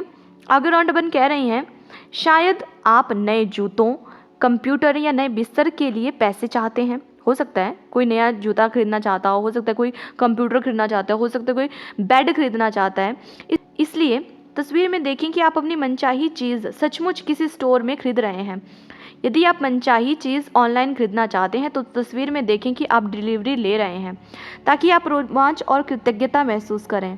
देखो सबकी अपनी अपनी डिज़ायर्स होंगी, सब अपनी अपने तरीके से नई नई, हो सकता है कोई कुछ खरीदना चाहता हो, कोई कुछ और खरीदना चाहता हो। तो जो भी आप चीज़ खरीदना चाहते हो, जब भी आप मैजिक चेक को अपने हाथों में लोगे, आंखें बंद करोगे, उस चीज़ को विजुलाइज करोगे, तो अपने हाथों में आपने वही चीज़ इमेजिन करनी है कि वो चीज़ आपके पास आ गई है, वो चीज़ आप खरीद पा रहे हो, ठीक है। और अगर आप ऑनलाइन वो चीज़ खरीद रहे हो, ठीक है, तो आप देखना कि डिलीवरी आपके पास हो गई है, फिर आपने उसकी अनबॉक्सिंग की तो हो सकता है आपने वीडियो भी बनाई हो, आपने वो वीडियो स्टेटस में भी लगा दिया हो। मान लो आप आईफोन खरीदना चाहते हो, ठीक है, आपके पास आईफोन आ भी गया, आपने अनबॉक्सिंग की वीडियो अपने यूट्यूब चैनल पे डाल दी, अपने स्टेटस में लगा दी, सब आपको कंग्रेचुलेट कर रहे हैं। तो वो चीज़ों पर आपने फील करना है, उस चीज़ को एक्साइटमेंट से भर देना, उस चीज़ को विजुलाइज करना है, इमेजिन करना है और ग्रैटिट्यूड में आ जाना कि वाओ ये चीज़ मेरे पास आ गई है। तो उस वक्त आप कैसा फील करोगे वो आपने अभी फील कर लेना है, ठीक है। आगे वो कुछ और एग्जाम्पल भी दे रही हैं कि मान लो हो सकता है कि आप विदेश यात्रा के लिए धन चाहते हो, है ना, या अपने बच्चे की कॉलेज शिक्षा के लिए चाहते हो, इसलिए आप अपने हवाई जहाज़ के टिकट खरीदने या कॉलेज बैंक अकाउंट खोलने की कल्पना करें। तो देखो वो कहती हैं कि अगर आप हवाई जहाज़ यात्रा करना चाहते हो तो टिकट होगी आपके पास, है ना, तो उस चीज़ को इमेजिन करो कि आपके हाथों में टिकट है। हो सकता है कि आप अपने बच्चे की एडमिशन कहीं करवाना चाहते हो, तो आप देखो कि उसका प्रोस्पेक्टस आपके हाथों में आ गया है, आपने उसकी फ़ीस जमा करवा दिया तो रिसीट आपके हाथों में है, आपका बच्चा कॉलेज जा रहा है। वो चीज़ें इमेजिन करो कि उस पैसे से करने क्या वाले हो। आपने एग्जैक्टली जब उस पैसे को यूज़ किया तो आपके पास आने वाला है, वो चीज़ आपको फील करनी है। अब जैसे उन्होंने कहा है कि आपने बच्चे का बैंक अकाउंट खुलवा दिया है, तो पहले क्या होता था ना कि ना जब फ़ीस देते थे तो फ़ीस ना बैंकों में जाके देते थे, ऐसे स्कूल में जाके फ़ीस नहीं दी जाती थी। पहले होता था ऐसा, तो बैंकों में जाके लंबी लंबी लाइनों में खड़ा होना पड़ता था, वहाँ पे फ़ीस देनी पड़ती थी। हो सकता है तो वैसा वाला सिस्टम हो कि बैंक में जाके आपको फ़ीस जमा करवानी पड़ती हो, तो कुछ भी हो सकता है। बस आपको वो चीज़ इमेजिन करनी है कि आपने पैसे खर्च कर दिए और उसके बाद जो भी आप पैसे जहाँ पर भी खर्च करने वाले हो, वो एक्साइटमेंट, वो फीलिंग ऑफ ग्रैटिट्यूड, वो जॉय, वो फील करना है आपको। ओके, और इतने खुश तथा कृतज्ञ महसूस करें मानो आपको मनचाही चीज़ सचमुच में मिल गई हो, बस वो फील करना है आपको। आगे वो कह रही हैं, आप ये सारे स्टेप्स जब कर लोगे तो मैजिक चेक लेकर किसी ऐसी जगह पे रख दें जहां यह अक्सर दिखता रहे। ठीक है, दिन में कम से कम 2 या उससे ज़्यादा बार मैजिक चेक को हाथों में लें। यह तस्वीर देखें कि मनचाही चीज़ खरीदने के लिए आप सचमुच उस धन का इस्तेमाल कर रहे हैं और अधिकाधिक कृतज्ञ व रोमांचित महसूस करें मानो आप सचमुच में यह कर रहे हों। यदि आप चाहें तो यह अभ्यास दिन में कई बार कर सकते हैं, जैसा किसी भी अन्य जादुई अभ्यास के साथ है। आप कभी इसकी अति नहीं कर सकते। ठीक है, तो वो कहती हैं कि पहले तो आपने ये सारे मैजिकल स्टेप्स कर लिए कि आपने चेक को भर लिया, उसके बाद आपने हाथों में चेक लिया, आंखें बंद की, उस चीज़ को फील किया, एक्साइटमेंट लाए, विजुलाइज किया, वो सब आपने जब कर लिया, उसके बाद आपको क्या करना है, इस चेक को किसी ऐसी जगह पे रख देना है जहाँ पे आपकी नज़र अक्सर पड़ती रहे। ठीक है, और दिन में कम से कम आपको 2 बार तो इस चेक को हाथों में लेना है। सेम वही स्टेप्स फॉलो करने हैं कि आपको एंड रिजल्ट को देखना है कि जो चीज़ आप खरीदने वाले हो वो आपके हाथों में जब आ गई हैं तो वो एक्साइटमेंट वो आपने फील करनी है, क्योंकि ये जो आप एक्साइटमेंट फील करोगे ना, तो यही जो है वो पैसों को आपकी ओर अट्रैक्ट करेगा। देखो मैं आपको एक और बात बताती हूँ कि पास्ट और प्रेजेंट में जब आप पैसों के बारे में फील करते हो ना, तो आपको आता है जॉय और ग्रैटिट्यूड। ठीक है, आप ग्रैटिट्यूड से भर जाते हो और आपको आनंद महसूस होता है। पर जब आप फ्यूचर की बात करते हो ना, तो एक्साइटमेंट आती है कि वाओ जब ये होगा तो कितना अच्छा होगा। वो बढ़िया वाला होता है ना कि वाओ आईफोन मेरे हाथों में होगा तो कैसा लगेगा, वो एक्साइटमेंट आपको फील करनी है। Excitement plus gratitude. ठीक है, एक्साइटमेंट प्लस ग्रैटिट्यूड वो फील करना है। जब आप ये फील करोगे ना, 100% पैसे आपकी तरफ आएंगे। ओके, तो यही रौंडाबन हमसे कह रही हैं। और अगर आप ये सोचो ना कि कितनी बार करना है, ऐसा ना हो कि अब मैं बहुत ही ज़्यादा कर रहा हूँ। बोला है कि इस चीज़ की कभी आप अति नहीं कर सकते हो। अति मतलब कि आप जितना इसको फील करो कम है, जितना फील करो कम है। ठीक है, अति कभी नहीं होगी इसकी कि इतना हो गया ये काफ़ी है क्या, इतनी बार कर लिया ये काफ़ी है क्या। नहीं, करते रहो भाई, फील करो, एक्साइटमेंट फील करो, इसकी कोई अति नहीं है। आगे वो कह रही हैं, दिन के अंत में इस मैजिक चेक को या तो ऐसी जगह रख दें जहां आपने इसे पाया था, या किसी दूसरी ऐसी जगह रख दें जहां आप हर दिन इसे देख सकें। आप इसे अपने बाथरूम के दर्पण, फ्रिज, जादुई पत्थर के नीचे, अपनी कार या वॉलेट में या कंप्यूटर के पीछे रख सकते हैं। जब भी आप मैजिक चेक देखें, महसूस करो मानो आपको धन मिल गया है और कृतज्ञ बने कि अब आप जो करना या पाना चाहते हैं वह कर या पा सकते हैं। तो देखो, आज आप ये प्रैक्टिस कर रहे हो, आपने चेक बना लिया, भर लिया, विजुलाइज कर लिया। उसके बाद आपको क्या करना है ना कि आपको आज के दिन इसको 2 बार अपने हाथों में लेना है, फील करना है, एक्साइटमेंट, वो जॉय, वो सब फील करना है, विजुलाइज करना है। उसके बाद आपको ना इसको किसी ऐसी जगह पे रख देना है जहाँ पे अक्सर आपकी नज़र पड़ती रहे। जैसे कि उन्होंने बताया कि आप हो सकता है वॉलेट में इसको डाल सकते हो, अपने कार में इसको रख सकते हो, जादुई पत्थर के नीचे रख सकते हो, है ना, जो मैजिक रॉक हम रात को प्रैक्टिस करते हैं उसके नीचे भी आप इसको रख सकते हो, फ्रिज के पास रख सकते हो, फ्रिज पे लगा सकते हो। बिकॉज हो सकता है किसी का टाइम किचन में ज़्यादा व्यतीत होता हो, या बाथरूम के दर्पण में लगा सकते हो, है ना, जो वॉशरूम में मिरर होता है वहाँ पे आप इसको लगा सकते हो, या कंप्यूटर के पीछे रख सकते हो। मतलब आप देख लो कि आपकी नज़र कहाँ पे ज़्यादा जाती है। ठीक है, वहाँ पे आप इसको रख लो। उसके बाद आपको क्या करना है कि आज तो आपने ये प्रैक्टिस कर ली, अब आपको इसको ऐसी जगह रख देना है जहाँ पे अक्सर हर दिन आपकी नज़र जाए। ठीक है, और जब भी आपकी नज़र उस पे जाए तो आपको ना वो एंड रिजल्ट अपने मन में याद लाना है कि वाओ वो चीज़ तो मुझे मिल गई है, वैसा वाला फील करना है कि वो चीज़ तो मुझे मिल गई है, और कृतज्ञ होना है। ठीक है, कि जैसे आप उस चीज़ को पाने के बाद वो ग्रेटिट्यूड फील करने वाले ना, वो आज ही आपको फील करना है। ओके, आगे वो कह रही हैं, जब आपको मैजिक चेक में लिखी राशि मिल जाए, और जिस दिन आपको वो मिल जाएगी, या फिर किसी जादुई तरीके से वह सामान आपको मिल जाए, हो सकता है आपको वो पैसे मिल जाएं उतने, या हो सकता है आपको सामान ही मिल जाए जिस पर आप वो धन खर्च करना चाहते थे, तो उस चेक पर नई राशि लिख दें। इस बार नई चीज़ के लिए जिसे आप सचमुच चाहते हो, मैजिक चेक के अभ्यास को आप जितने लंबे समय तक चाहें कर सकते हैं। तो वो यही कह रही हैं कि जब आपकी एक बार ये पूरी हो गई, ठीक है, मान लो या तो आपको पैसे मिल जाएंगे, तो आपको चीज़ मिल जाएगी। जब ये ऐसा हो जाएगा, उसके बाद आपको क्या करना है, अब नई राशि पे आपने अब जो भी नई चीज़ आपको चाहिए अपनी ज़िंदगी में, ठीक है, जिसे आप सच में चाहते हो, अब उसका एग्जैक्ट अमाउंट देख लें, उसको भर लें, नया चेक बना लें, या आप उसी में भी वो कर सकते हो। पर मैं आपको यही कहूँगी कि नया चेक बना लें, अच्छा सा साफ़ सुथरा सा। उस दिन सेम आपको वो 2 बार वो फील करना है हाथों में पकड़ पकड़ के। उसके बाद आपको किसी ऐसी जगह पे रख देना है जहाँ पे आपकी नज़र अक्सर पड़ती रहे, और फिर जब भी उसको देखना है तो ऐसे फील करना है कि आपके पास वो चीज़ आ गई है। देखो, चीज़ पे वो आपका फोकस जाना चाहिए, पैसों पे नहीं जाना चाहिए कि पैसे आ गए हैं, चीज़ आ गई है। ओके, तो यहीं पे हमारा चैप्टर ख़त्म होता है। आगे बात करते हैं मैजिक प्रैक्टिस नंबर 17। ओके, जादुई अभ्यास क्रमांक 17, द मैजिक चेक। सबसे फर्स्ट है, अपनी नियामतें गिनें, 10 नियामतों की सूची बनाएं, लिखें आप क्यों कृतज्ञ हैं। अपनी सूची दोबारा पढ़ें और हर नियामत के अंत में कहें धन्यवाद धन्यवाद धन्यवाद। उस नियामत के लिए ज़्यादा से ज़्यादा कृतज्ञता महसूस करें। तो ये तो हम कर ही रहे हैं, इस प्रैक्टिस को तो आपको करते हुए इतने सारे दिन हो गए हैं, आप इससे अच्छी तरह से फैमिलियर हो गए हो, तो ये रिपीट करने की ज़रूरत नहीं है। आपको क्या करना है आपको पता है। ओके, आगे बात करते हैं प्रैक्टिस नंबर 2। इसमें है, अपने मैजिक चेक में वह राशि भर लें जिसे आप पाना चाहते हैं, साथ ही अपना नाम और आज की तारीख लिख लें। ठीक है, तो पहले तो मैजिक चेक आप वो या तो प्रिंट आउट निकलवा लेना या खुद से बना लेना, जो भी आपको करना होगा वो कर लेना। ठीक है, उसके बाद जो भी चीज़ आपने देखी कि मुझे ये चीज़ चाहिए, ठीक है, उसका exact amount, same exact amount उस पर भर लेना है, अपना नाम भर लेना है और आज की डेट भर लेनी है, जिस भी डेट को आप ये प्रैक्टिस कर रहे हो, चेक बना रहे हो। ओके, थर्ड है, मैजिक चेक को अपने हाथों में थामें और कल्पना करें कि आप वह खास चीज़ खरीद रहे हैं जिसके लिए आप पैसा चाहते हैं। आप उसे पा चुके हैं, यह महसूस करते हुए अधिक से अधिक खुशी और कृतज्ञता महसूस करें। ठीक है, वही बोला है कि हाथों में चेक लेना है, कल्पना करनी है, इमेजिन करो कि वो जो भी चीज़ जिसके बारे में हमने सोचा है, जिसके लिए आपने वो अमाउंट भरी थी, वो आपके पास आ गई है।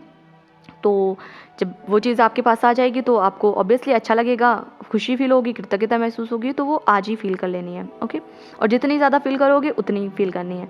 बोला था ना कि उसमें कोई अति नहीं है कि कितनी फील करनी है, अरे इन्फानाइट अमाउंट में, अरे जितनी मर्जी करो, कम ही है।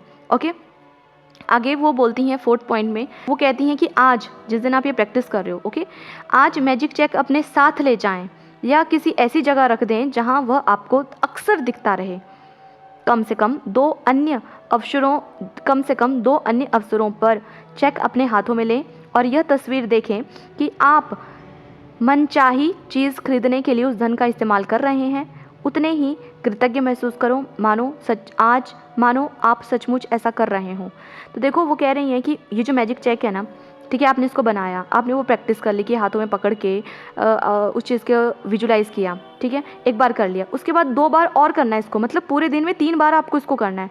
देखो, क्रिएशन में हमने पढ़ा है ना कि क्रिएशन में हम कुछ क्रिएट करते हैं तो हम 3 बार थैंक यू बोलते हैं, है ना। तो जब भी कुछ क्रिएट करते हैं तो 3 का नंबर आता है। ठीक है, तो आपको क्या करना है, एक बार तो आपने जब बनाया तब वो कर लिया, उसके बाद या तो आप उस मैजिक चेक को अपने साथ ही रखो या किसी ऐसी जगह पे रख दो जहाँ पे आपको वो अक्सर दिखता रहे। ठीक है, और एक बार तो जब बनाया तब किया, उसके बाद 2 और बार आपको वो अपने हाथों में लेना है, आंखें बंद करनी है, आराम से उसके बारे में सोचना है, उस चीज़ के बारे में जिसके लिए आप वो पैसे खर्च करने वाले हो, उस चीज़ के बारे में सोचना है। ओके, तो ओवरऑल आज के दिन जिस दिन आप ये प्रैक्टिस कर रहे हो तो आप 3 बार अपने हाथों में वो चेक ले रहे हो और विजुलाइज कर रहे हो। ओके, और जितनी देर तक कर सकते हो उतनी देर तक करो, जितना ग्रेटिट्यूड फील कर सकते हो उतना ग्रेटिट्यूड फील करो, बिकॉज जितना करोगे उतना कम है। ओके, उसके बाद आपने क्या करना है कि आज के दिन ये काम कर लिया, ओके, ख़त्म हो गई ये बात। आगे आपको क्या करना है कि पॉइंट नंबर 5 पे आते हैं। दिन के अंत में जादुई चेक किसी ऐसी जगह रख दें जहाँ आप इसे हर दिन देख सकें। जब आप चेक पर लिखी धनराशि या वह सामान पा लें जिस पर आप वह पैसा खर्च करना चाहते थे, तो उस चेक पर नई राशि लिख दें जिससे आप सचमुच कोई नई चीज़ खरीदना या करना चाहते हैं। स्टेप नंबर 2 से लेकर स्टेप नंबर 4 तक दोहराएं। ठीक है, तो वो कह रही हैं कि जब आप ऐसा कर लें, ठीक है, आज के दिन आपने 3 बार वो प्रैक्टिस कर ली, उसके बाद आपने क्या करना है, रात को सोने से पहले या मतलब जब भी आप शाम को घर आते हो, वापस आते हो, मतलब आपने जब ये 3 बार कर लिया, उसके बाद आपको क्या करना है, ये ऐसी जगह पे ये चेक रख देना है जहाँ पे अक्सर आपकी नज़र पड़ती रहे। ओके, तो जब भी आपकी नज़र इस पे पड़ेगी, आगे कभी भी, ठीक है, तब आपको वही सोचना है कि आपके पास जैसे वो चीज़ आ गई हो, ओके। और जिस दिन आपके पास ये चीज़ आ जाएगी एक्चुअल में, या तो आपके पास पैसे आ जाएंगे या वो चीज़ आ जाएगी, तो आपको क्या करना है, उसके बाद आपको ये चेक हो गया ना, कंप्लीट हो गया, तो अब नया चेक बनाएंगे। नए चेक पे ये जो स्टेप नंबर 2 से लेकर स्टेप नंबर 4 तक फिर से अगेन रिपीट करना है। वैसे ही अगेन अपना नया चेक बनाना है, भरना है, ओके, विजुलाइज करना है 3 बार उस दिन, और उसके बाद कहीं ऐसी जगह लगा देना है जहाँ पे आपकी नज़र अक्सर पड़ती रहे, ओके। ये है। तो लास्ट पॉइंट नंबर 6 है, आज रात सोने से पहले अपना जादुई पत्थर एक हाथ में थामें और दिन भर में हुई सबसे अच्छी चीज़ के लिए जादुई शब्द धन्यवाद कहें। तो वही जो हम करते आ रहे हैं, मैजिक रॉक वाला जो प्रैक्टिस करते आ रहे हैं कि मैजिक रॉक को अपने हाथों में पकड़ना है और उस चीज़ के बारे में सोचना है जो भी आज के दिन सबसे अच्छी आपके दिन में घटी है, ठीक है, वो जादुई चीज़, ओके, उस चीज़ के बारे में सोचें और उस चीज़ के बारे में ग्रेटिट्यूड करते कहते, उस चीज़ के बारे में ग्रेटिट्यूड फील करते करते, कहते कहते सो जाएं, ओके। आगे लिखा है, इस चेक को, ये जो नीचे चेक दिया गया है, ओके, इस चेक को फोटोकॉपी या स्कैन करा लें और फिर इसमें तारीख, अपना नाम और अपनी मनचाही राशि भर लें, ठीक है। तो ये चेक आपको मेरे टेलीग्राम चैनल पर मिल जाएगा। आप इस और डिस्क्रिप्शन में मेरे टेलीग्राम चैनल का लिंक है, वहाँ से आप ये चेक डाउनलोड कर लेना। इसको स्कैन करना होगा तो स्कैन कर लेना, प्रिंट आउट निकलवा लेना इसका, या खुद से भी आप हाथ से बना सकते हो, ठीक है, सेम एज इट इज़ जैसे यहाँ पे बना हुआ है, ओके। अपनी क्रिएशन यूज़ करोगे तो बहुत अच्छा रहेगा, ओके।